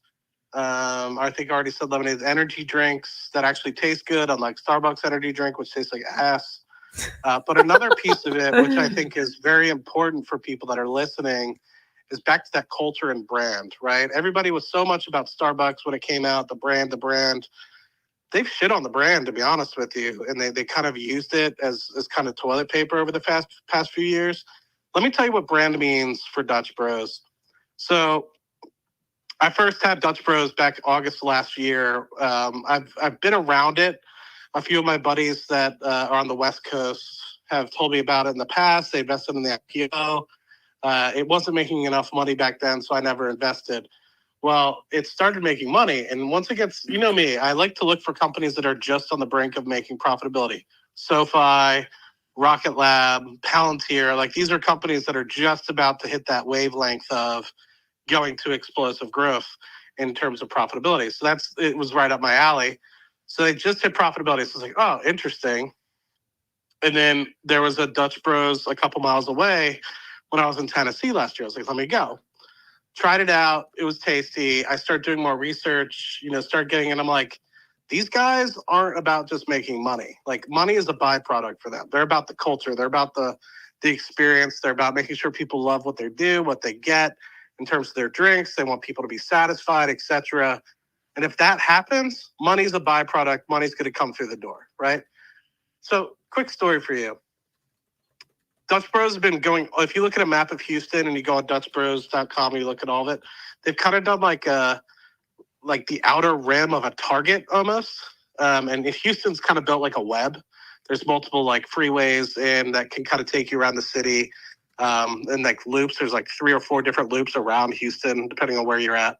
So anyway, Dutch Bros is completely like encircled as if there was like a massive moat around Houston, the entire outside of Houston, in all the suburbs around Houston, but not very many have made it like into inner city. And I think it's because they like to build to suit, and not everywhere. A lot of in Houston, it's already kind of built up. So they're probably going to be slow in choosing where they can. But a lot of the outskirts of town are building up with new shopping centers and everything the like. So beauty of this, I've never experienced this before. So when I moved back from Trinidad, I had a few Dutch Bros that I would go visit. That I would see popping up. And now that I actually go to Dutch Bros, I've had it before, I actually go and visit the ones that I've seen popping up over the past several years. But it just took me 2 years to get there. Now that I'm a customer, there's actually one that opened up a block and a half away. Before there was one that was 10-minute, 15-minute drive away, which I don't mind. I like tossing on the tunes, getting out of the garage, getting into the sun a little bit, getting out of the house, getting out of the office, etc. So I use that as like a little bit of me time to go and do shit. But it's nice when I'm working, and like today I was working from home, went to go get lunch with my buddy, had some Yemenese food for the first time. That was pretty dope. And then grabbed some Dutch Bros on the way home. I'm about to watch the Olympic ceremony open. But regardless, the reason why I think this is important, 2 weeks ago, this Dutch Bros a block and a half away opened up for me. And I'm talking to the guys. I'm like, oh, like, where are you guys? Like, are you from different stores in Houston? They're like, no, I'm from California. I'm like, what do you mean you're from California? Oh, the company flew me over just to make sure that, you know, when we open, the culture's all right and, you know, everything. I was like, oh, that's dope. I was like, where are you from? Oh, they drove me over from San Antonio. I'm staying here for the next 2 weeks to help open. Oh, what about you? I'm from Tennessee. I'm from Knoxville, Tennessee. They made sure that, you know, I have a couple stores over there. They just want to make sure. So apparently when you open up and you get enough experience, you can apply to be a part of like their Kickstarter or God knows what program to help make sure that the culture is the culture of the company. And so anytime they open up a new store, they bring people not only in the area that they hope to like coach up and obviously eventually take over and run the store, but because it's all company operated and it's not franchised, they'll fly in people from other stores to make sure that the culture remains the culture. And I'm like, that's badass. Who else? What other company really is doing that to make sure that like when you open up a Bros, you're getting the Bros experience? You know And what so Dutch to Bros' me, it's just tagline like- should be? I just thought of it. What's that? Bros before hoes.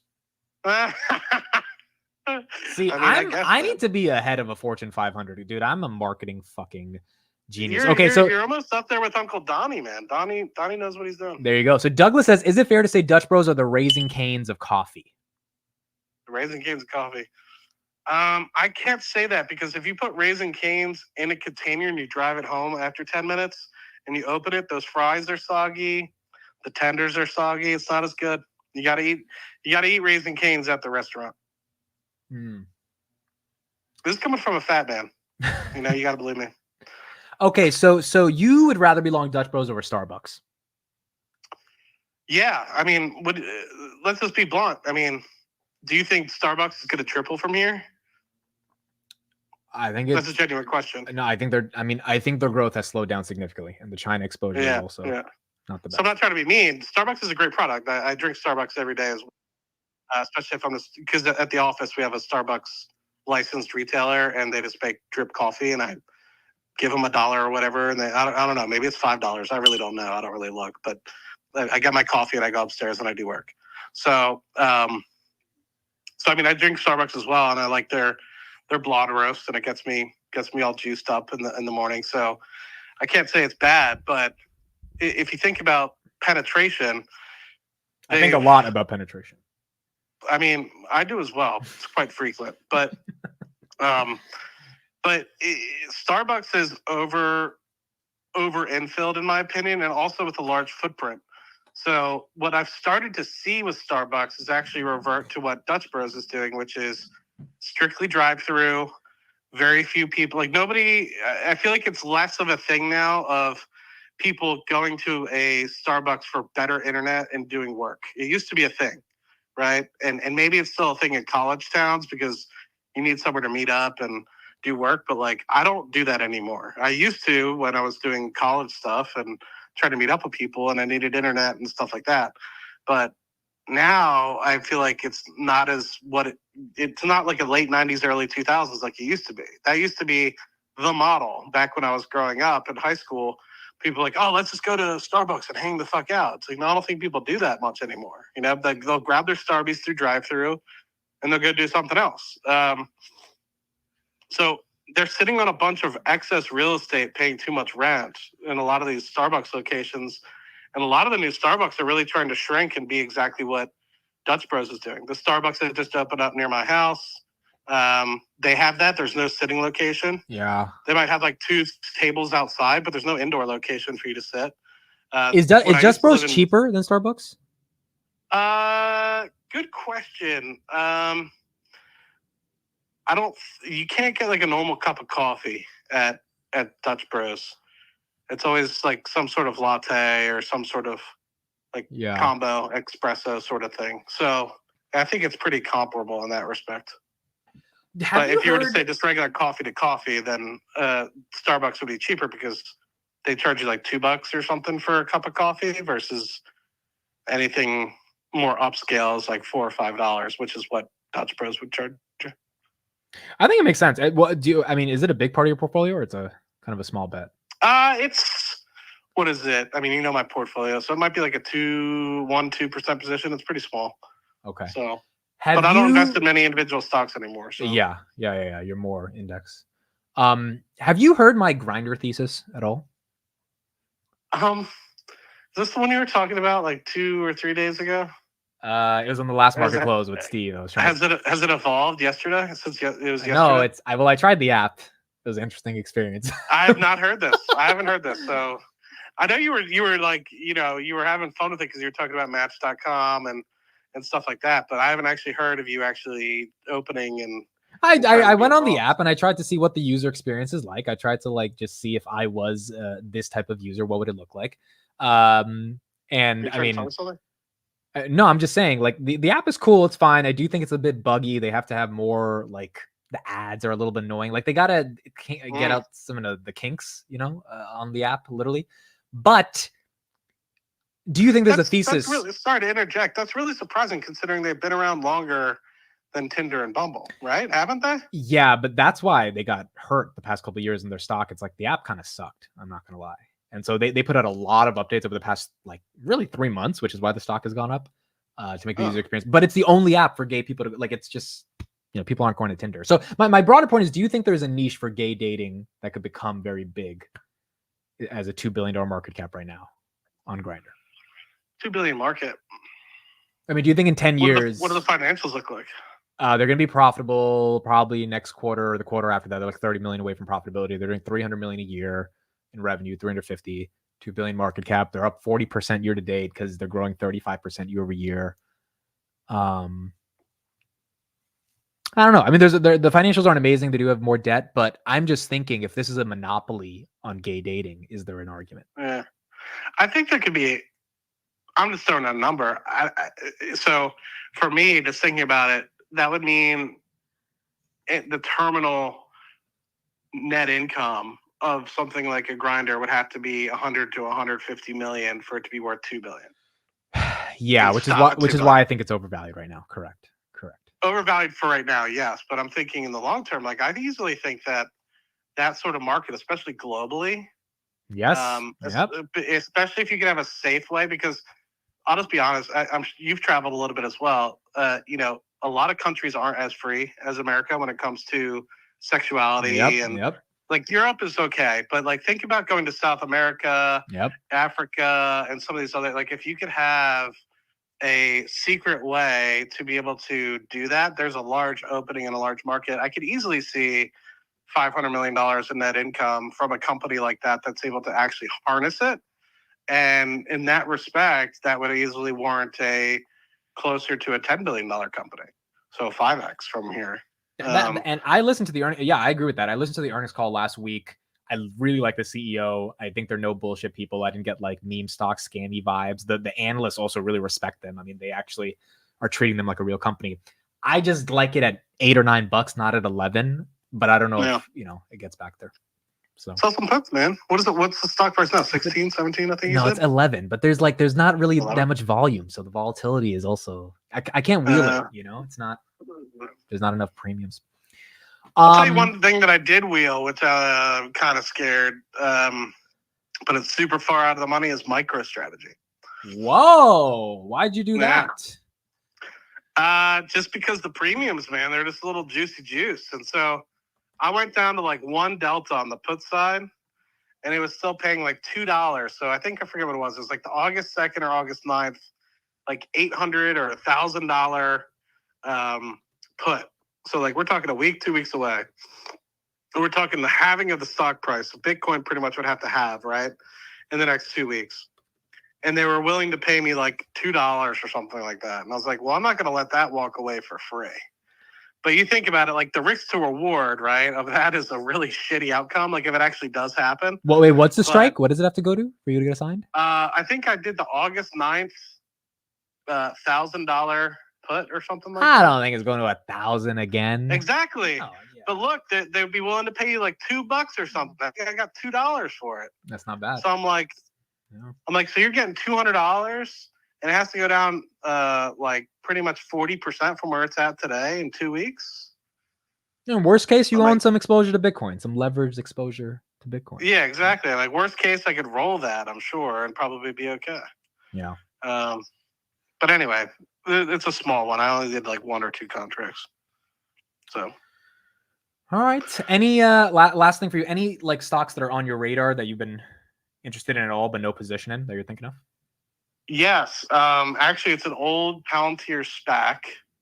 I've been looking a lot at, and it's a combination of 2 stocks that I'm talking about. Back to the geospatial sort of industry and how that's growing, and trying to monitor, Earth through satellite imaging and stuff of the like. Black Sky and Planet Lab. I'm trying to figure out which one I'm going to initiate a position in. Are they still public? Oh yeah, they are. Yeah, they are. BKS. Planet Lab is a $600 million company. They seem to be more ahead, but I feel like they're not as willing to work with governments. Black Sky is very much about working with governments, the DoD, other countries' defense that are part of NATO, stuff like that. So to me, it's like if you get a company like that, and they're now EBITDA positive, by the way, the last 2 quarters, then they're only worth $200 million. Yeah. So you start getting some decent EBITDA through there, $50 million in EBITDA. Well, you can only stay at a $200 million market cap for so long if you're making $50 million in EBITDA, right? So that's kind of my thought process. And I think also it's an opportunity. I honestly think that they're being eyed by Rocket Lab to potentially be acquired. But that's me in hearsay. That's not any insider knowledge or anything like that. So we'll see. Okay. Not bad. Black Sky. That's one I covered a long time ago. I like Black Sky. So I'll look at the financials. Any other guys that I'm looking at? I'm trying to think. We touched on the Bros, Rocket Lab. I think you're looking at Airbnb a little bit more, right? I would sell puts on it. I don't know if I'm willing to buy it here. But I do think Mr. Patel and his buddy Sam and Arnie are onto something. I think if I could get a track record from them about steady share buybacks, I would be more entailed to initiate a position, because it's an interesting business. And for anybody that's listening, Chris and I did an episode on Cashflow Chronicles a couple of weeks ago, and I'm sure Arnie's got really, really good detailed information, because he's always really good about his information that he always puts out on Twitter, or X rather. And you can't look at it on a quarter-to-quarter basis. You have to look at it on a trailing 12-month basis. Yeah. Because you have to think most people are traveling, when it's nice out, or they're, during the winter when they're trying to get away. So everyone's just trying to get to where it's nice and warm and sunny and, beach mode, right? So if you think about it in that perspective, that's exactly why I have 2 beach houses, right? I mean, I'm an Airbnb guy. I'm a super host, dust off my shoulders real quick. But, that's our big time. Like we're trying to crush it right now. Like it's high pressure mid-season for us right now, like end of July. Like we're looking at our numbers. Like, are we going to be able to close out the year with 20 grand in our pockets or 40 grand in our pockets?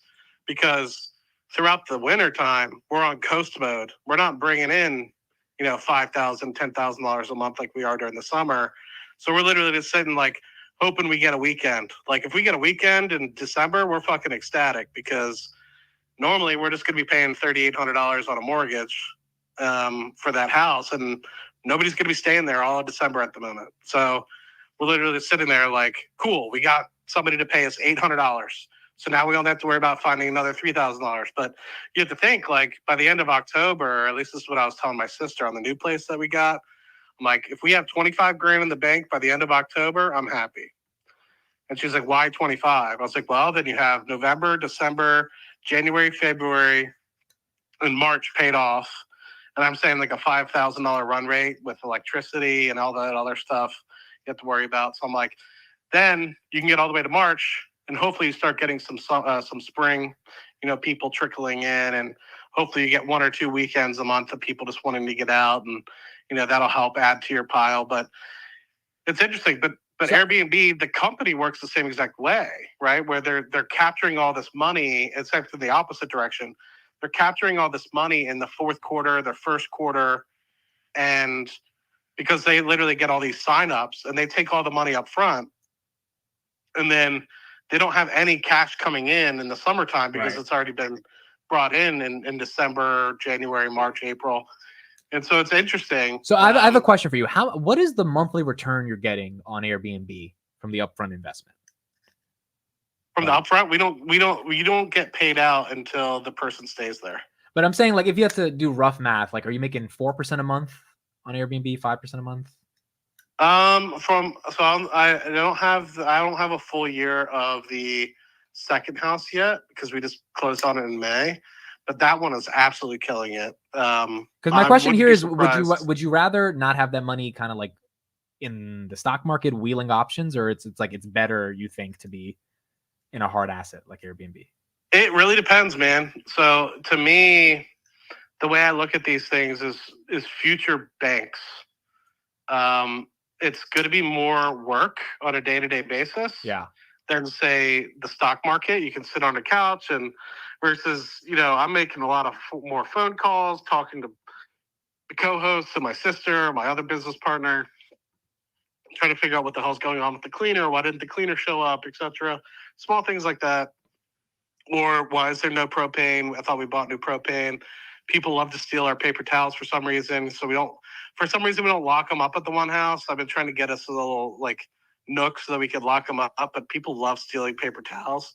And it's not a big deal until you have 8 or 9 different people stealing a 20 pack of paper towels, and you realize they're like $20 a piece, and it's like $200, and it becomes a pain in the ass. But anyway, your question, I'm trying to remember where you're going. What's my return? Like if you put in, I'm just throwing numbers, $1 million to get these houses, and you're making 2 to 3%, 4% a month. Your argument is just it's rather you're investing in like legit assets versus having that $1 million in the markets. This is a different thing, man. Yeah, I mean, to me, at the moment, if you want my blunt opinion, and this is what I told my sister, because she was really adamant about it, and I tell people this, I'm like, it requires a lot more effort. There's other things that you can get that will be less effort, and you might not get the return, right? So the first house, I'll just be blunt, we probably made on cash the first year, probably 15 to 20%. We did really, really well. Yeah. Cash on cash. But that being said, at the same time, we hustled our asses off. I had to fly up there a couple times. Yeah. So, there's that piece of versus like Palantir. I invested in it, off and on over the past 3 years. And other than doing Palantir weekly, which the returns would have been the same whether I did Palantir weekly or not, right? Yeah. So, it would have been, it's up whatever it is this year, and I'm up, almost 100%. I was up over 100% at one point. Now I think back down to like 80 or 90%, and that's over 3 years. And I've done nothing but just invest more in the company. So it really just depends on what you want to do. However, that what I said, cash on cash return for that first house, that's the cash that we've received in our hands. So that's from rental income. The value of that house has appreciated by over $100,000 in the past 18 months since we've owned it. Yeah, there you go. So if I were to include that in there as well, then we've made way more than that. But how frequent does that happen? I don't know. Well, also the real estate market has gone, right? Like the market's. Yeah, exactly. Yeah. So since the last 18 months, we've been fortunate. We bought it. Looking at it now, it's like we literally stole it from, like my buddy was like, dude, I don't think you understand. Like this neighborhood is pretty good. And he had to talk me into it. And I was like, I trust you. I was like, worst case scenario, we have a fucking beach house. Like, and we have to pay for it. Like, how bad is that? Right. And luckily it just turned out to be good. But now that we've gotten, a pretty good appraisal, we see places that have one less bedroom, one less bathroom selling for $50,000 less than what we paid for. It's like, okay, now I understand why our house is appreciated, $100,000. since we bought it. So we could refinance that money out right now and go buy another property if we wanted. Yeah. If you think about it in that respect, and that would be free, pretty much. I mean, yes, there's some fees associated with refinancing and whatever, and closing costs or whatever, but we've essentially would be able to, if we wanted, to refinance that house, take out some of the money, and purchase another home if we wanted. So I put down money for 2 houses, but now I have 3. So it's kind of like, how do you equate returns to that? I don't know. So it really just depends on what people want. I look at them as, like I said, future banks. I'm going to be able to take money from them in the future, refinance them. And as long as people continue to rent them out, I'm not going to have to come out of pocket. But what I can do is purchase another home, or put it in the stock market. You know, it really, who knows to say. But what I regret is, yes, it's a pain in the ass, but if you just kind of like recognize that it's something you're just going to have to do. I regret not listening to my family. A lot of my family members were heavily into real estate. And they always told me, Matt, you're screwing around the stock market. It's stupid. It's fake. And I can understand where they're coming from, right? Because a lot of the stock market is fugazi, right? Yeah, It is like, if you're not really focusing on macroeconomics, you could be like, I don't understand why it's down today. It's like, it's not your fault, dude. Like the company's great. It's just people are reducing their valuations on everything right now. You know, like, so people are like, what the fuck does that mean? You know, I get where they're coming from. Like it does have a fake feel to it. But at the end of the day, I see where they're coming from because it is a hard asset. It's less liquid. You're not getting a price target in front of you every day. But at the same time, you can refinance and take value out and add more houses. Like that's more tangible for people to feel. So what goes back to what I always talk about, man. Like you have to figure out, you know, how active or passive you want to be in your investments. But I regret not listening to my family earlier. I should have bought real estate way earlier in my life, and I never did. All right, there we go. Matt Money. Guys, I'm putting Matt's YouTube in the chat. Please make sure to subscribe to him. He goes live on his channel. He goes live with Chris with Cashflow Chronicles. So please make sure to subscribe to him. Matt, are you doing anything over the weekend? Anything fun? Well, now that you told me Palantir Weekly's closed, I'm probably just gonna clear out my closet, get some candles, lock myself in the closet, and cry into a shirt or something. You should you should go out to a club, like do the fun stuff that guys do. I don't, club. you know, you can buy the whole fucking the bottle table, whatever they call it, you know. When you go to clubs, do you see a lot of wives there? You see a lot of wives at clubs? I see a lot of potential women who could be converted into wives under the correct circumstances. Yeah, converted. There you go. That's a good word. Yeah. Potential, you know, it's all potential. Potential. Yeah, So. Potential. All right, okay. Before you leave, give me a good movie to watch over the weekend. Do you like war action movies or not really? Dude, I love rom-coms, but yeah, action movies, I could do some action. Well, rom-com, you know, I saw a pretty good rom-com. Have you seen what's it called? Not the Hitman on Netflix. No, I haven't seen that. So if you like a good rom-com, that's up your alley. Okay. I'm a rom-com kind of guy too. I was looking at it, I was like, this is kind of silly, but at the end I was like, is there like a famous actor in there? Hitman? So who was the guy? I forget his name. I'm gonna feel like a dumbass, but you saw Top Gun, yeah, and you hated it? I never watched Top Gun. Hitman, Netflix. Who is in here? Glenn Powell? Glenn Powell, yeah, that's the guy. He's a charismatic motherfucker. Is this the last movie you watched? Full movie? Did I watch? So there's another one about war that just came up on Netflix, which I thought was pretty good. It was not I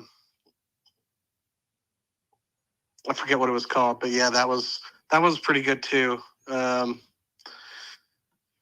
right, I will try to check out. Yeah, I watched Hitman over the past 2 or 3 days because I kept coming home at like 8 o'clock and then having to watch an hour, and then I finished like the last 20 minutes or whatever last night. But I thought it was okay.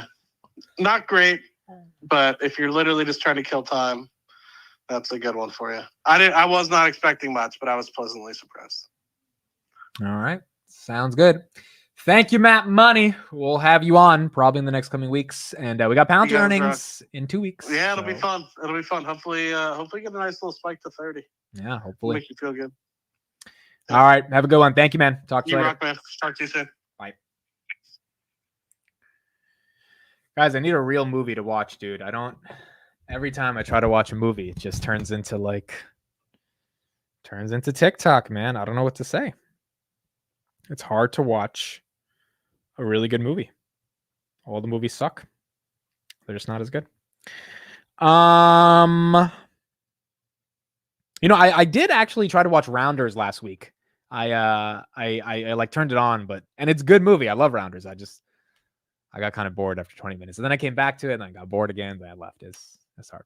I've seen a little bit of Harry Met Sally. I got bored of it. During Christmas break, I tried watching it. But then I didn't end up watching it. I haven't seen The Breakfast Club. No, I haven't seen that. Goodfellas, Casino Heat. I haven't seen that. I haven't seen The Godfather. I know I should watch that. Bronx Tale. Haven't watched that. Interstellar, I've seen 4 times. That movie has kept my attention. It has absolutely kept my attention. And it's one of those movies that's, put in the chat if you've seen Interstellar or not. I saw a theory on Interstellar the other day. I don't know if you guys saw this video. This guy had a theory on it. Dude, I would play it, but he has the fucking music in the backgrounds. I don't know what YouTube's gonna do, but I'll put it in the chat if you guys want to watch it on Twitter. He has this theory on Interstellar, and it's pretty cool. So I'll put it in the chat. I can't play it, but if you want to watch, you can watch it. Interstellar keeps me in because it's just that good of a movie. That's how you know, dude. A movie that keeps me in is one of the greatest movies of all time, because it is very difficult to get me to just not look at my phone. But Interstellar is amazing. Contact with Jodie Foster. Contact with Jodie Foster? What the hell is this? This is a space movie. 7.5 out of 10 from IMDb. Oh, Matthew McConaughey's in this one. Okay. Yeah, you know how crazy it is that we see a famous actor and we're like, oh, I'll watch that. It's wild, bro, how movies, how we're influenced by just a little, an actor or something. And oh, yeah, I'll definitely watch that. Otherwise, it's tough. I guess that's why the actors get paid so much. They're the ones who get people in. I've seen The Departed. The Departed is awesome. I've seen The Departed. That's great. Jack Nicholson, what's his name? Leo DiCaprio, and then the other Boston guy. It's not Matt Damon, right? It's the other Boston guy. I'm forgetting his name, but he's there. That's a great one too. I like The Departed. 0% chance he makes it through Contact. Yeah, it's just tough to stay entertained, dude. Have you watched The Fifth Element? No, I have not seen that. The Matrix. I saw The Matrix a couple months ago. Netflix put it up. I finally watched it. It was okay. It's not exciting, dude. It was okay, whatever. I don't know. I know at the time it was revolutionary, but it wasn't that interesting.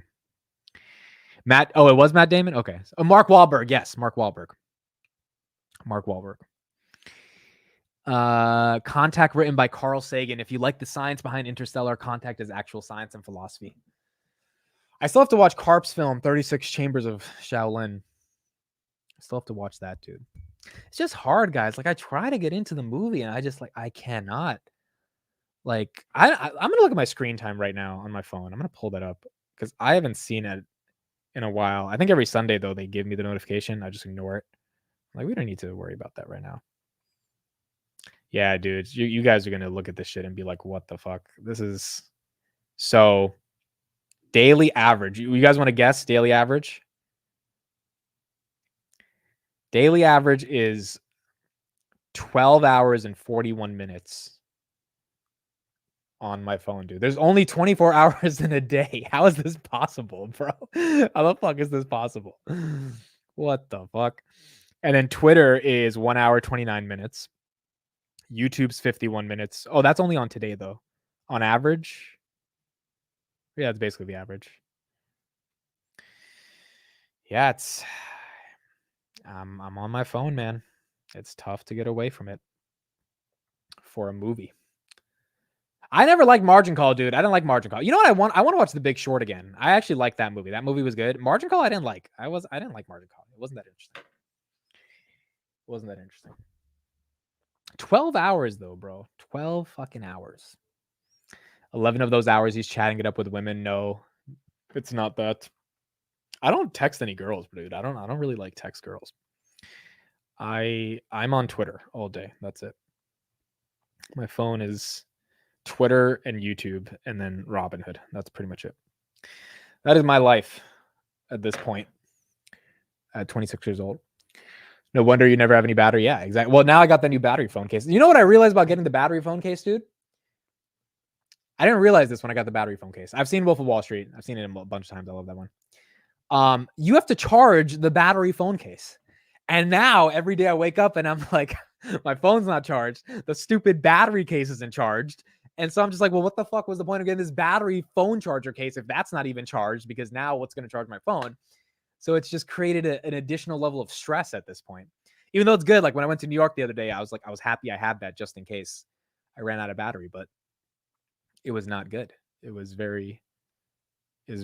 just more stressful now with extra things to charge. I seriously recommend Fifth Element. Fifth Element. 1997, 7.4 out of 10. Bruce Willis. Chris Tucker's in this one. Okay. See, Chris Tucker? I like Chris Tucker. So Fifth Element, now it seems more exciting to watch. It's really about the actor, bro. It's really about the cast or not. Just get a battery phone case for the battery phone case. That's a good idea.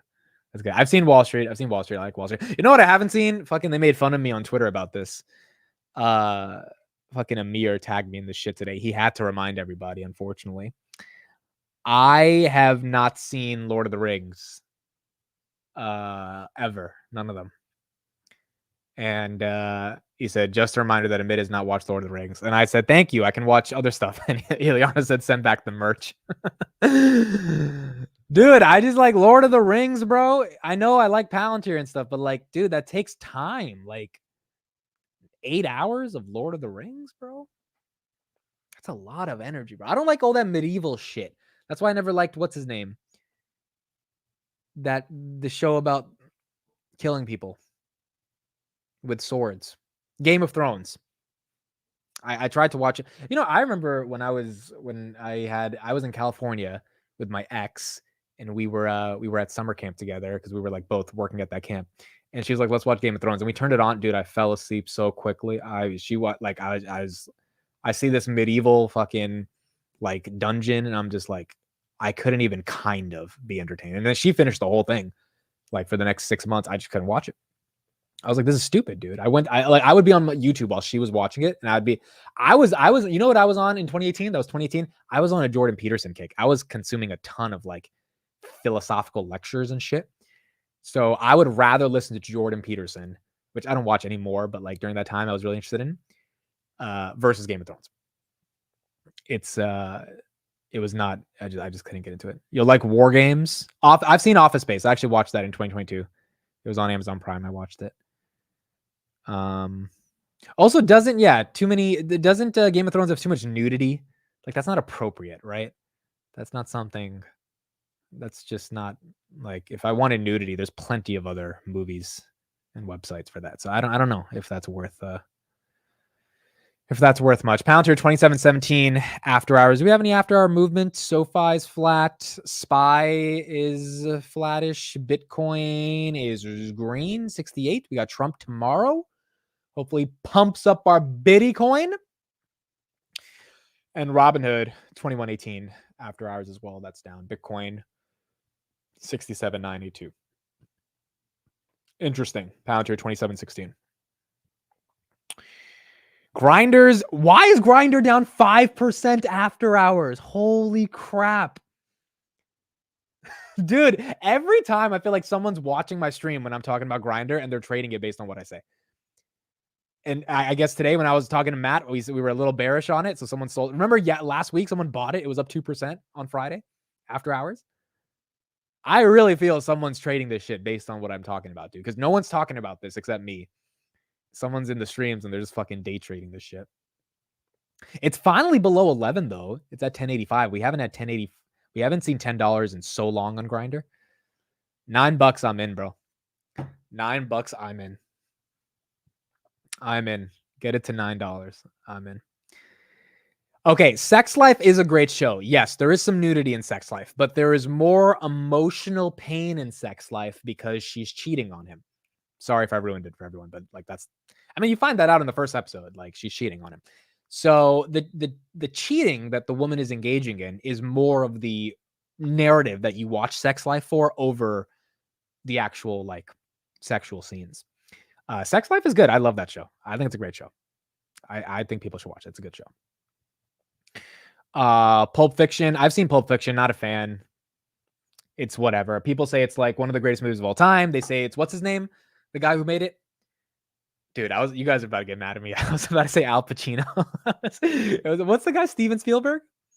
No. Who the fuck made Pulp Fiction? Fiction. I'm gonna see his name and I'm gonna get so mad. Hold on. I don't want. Who's the guy? Quentin Tarantino. Fuck. I knew that, dude. I knew that. Tarantino, yeah.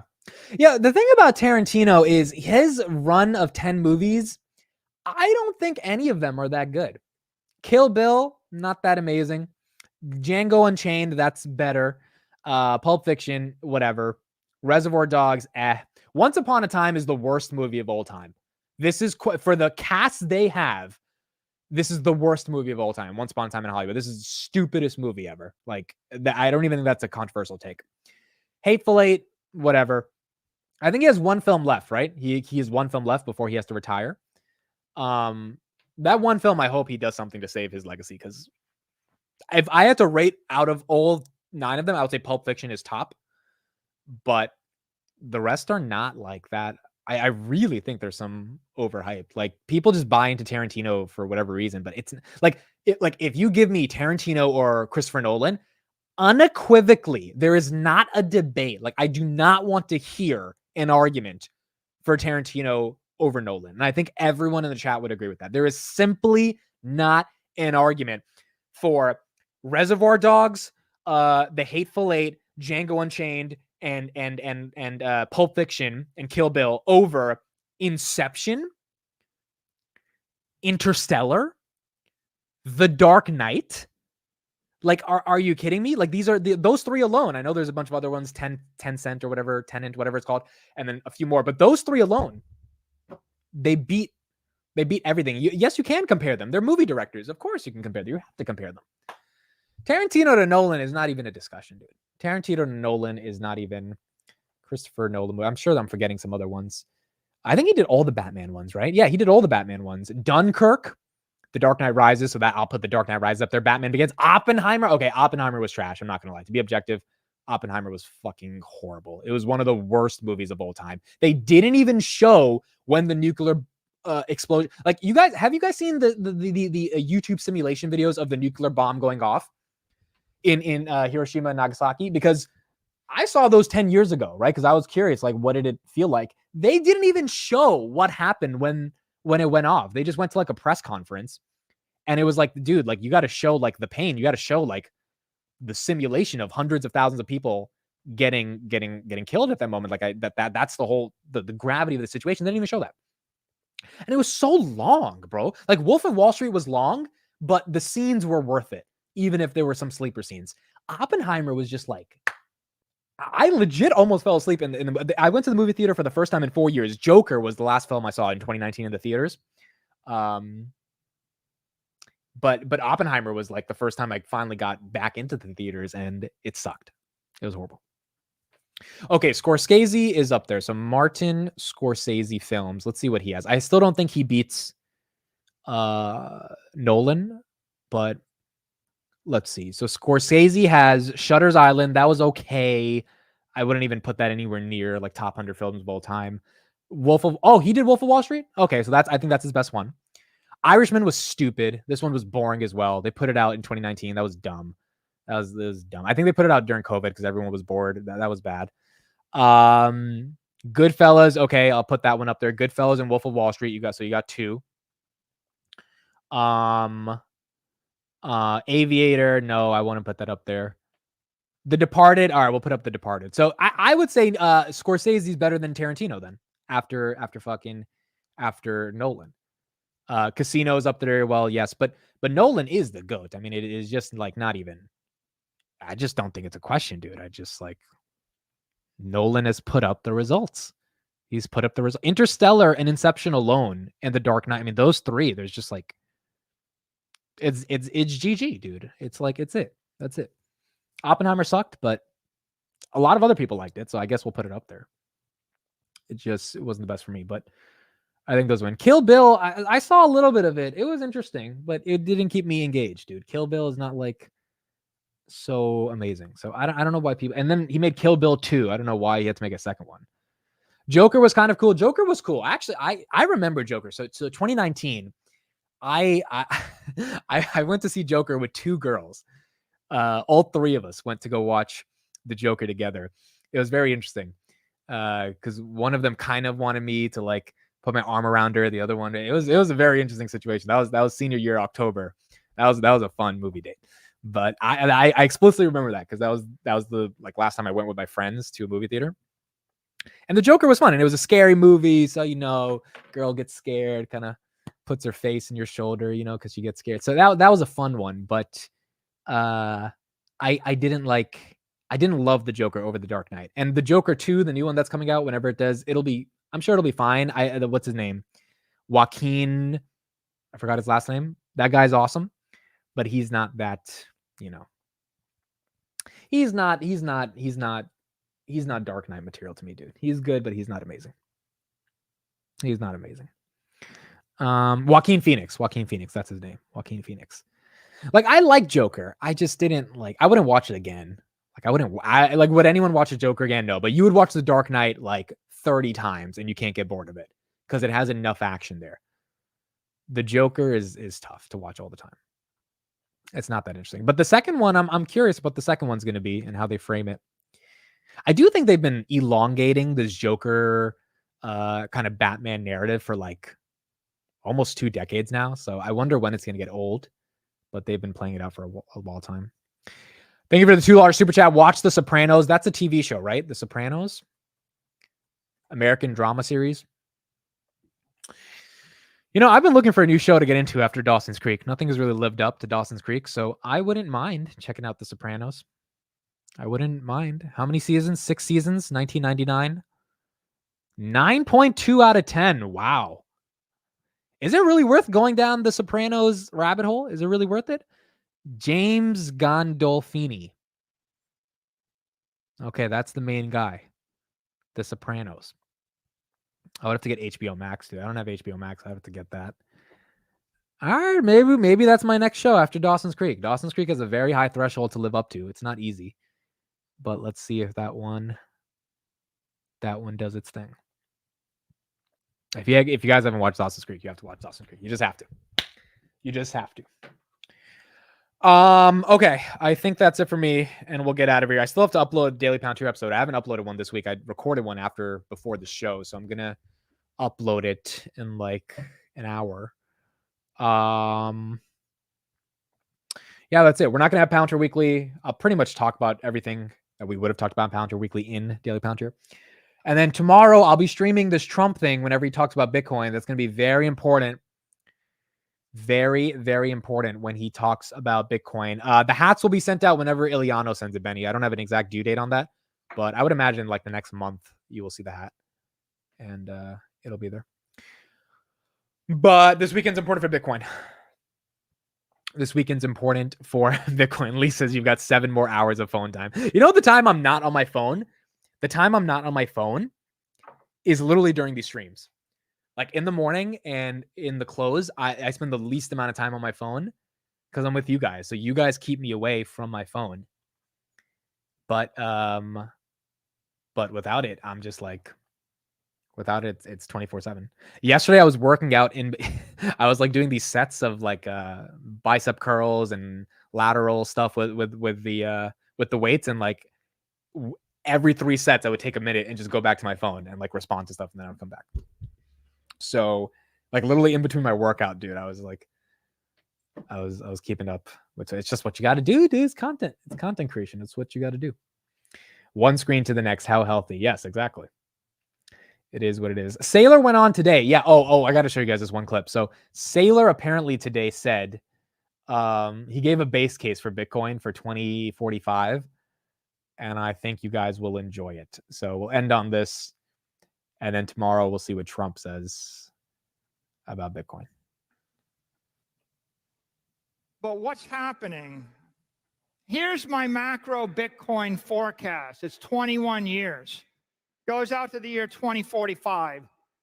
What do I think will happen? Well, I've got a bear case and a bull case, but what I think will happen is that 55% ARR goes to 50%, 45, 40, 35, 30, 25, 20. It's between 50 and 20. It'll gradually decelerate till it's growing about twice as fast as the S&P index. And at that rate, Bitcoin's $13 million a coin in the year 2045. 13 million. It could be a 3 million bear case. It could be a 49 million bull case, but 3 million a coin, 2045. That's the bear case. What is Bitcoin? 7% of the world's assets then. What about the rest of the assets?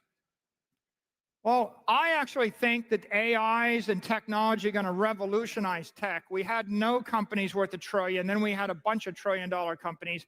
You're going to see more because you're going to see companies with 100,000 AIs and no employees, and they're going to do the work of companies that used to have 100,000 employees. You're going to see mega corps develop, shipping robots and self-driving cars, and a company that gives a personal physician to 1 billion people without any doctors on the payroll. So clearly equity is going to grow fast. Gold's going to get demonetized. Land will be less monetized. But look, here's the future in 2045. Doesn't look that revolutionary. It looks like today. It's just that. So, I mean, Bitcoin's up right now, but it's not up as much as if Trump said he would make it a reserve asset. That would be really important. Let's see if it happens. Again, I know the numbers sound crazy. I don't think it's that crazy. I know the numbers are insane to think about conceptually, but the argument he's making around what Bitcoin will be over the next 100 years, if things play out the way he thinks they can play out, and if the sort of supply-demand thesis plays in and the devaluing of the US dollar continues to happen, we might see Bitcoin up there. I don't know if it's 13 million a coin or something, but I do think it's higher than what it is today. All right, cool. I'll be live tomorrow. We'll cover this Bitcoin conference and keep going from there. And yeah, that's pretty much it. Then we'll be back on Monday, and we officially start the last week of July. We got a lot of earnings next week. We've got the Fed next week, big week going into August. And then we start the August trading month, 8th month of the year, dude. We're getting into the latter half of the year, which is kind of crazy. All right. Thank you, everybody. Hope you guys had a good one. Appreciate you. Love you all. I'll see you guys tomorrow and then back on Monday for the market open. Bye, everyone. Have a good weekend. Enjoy.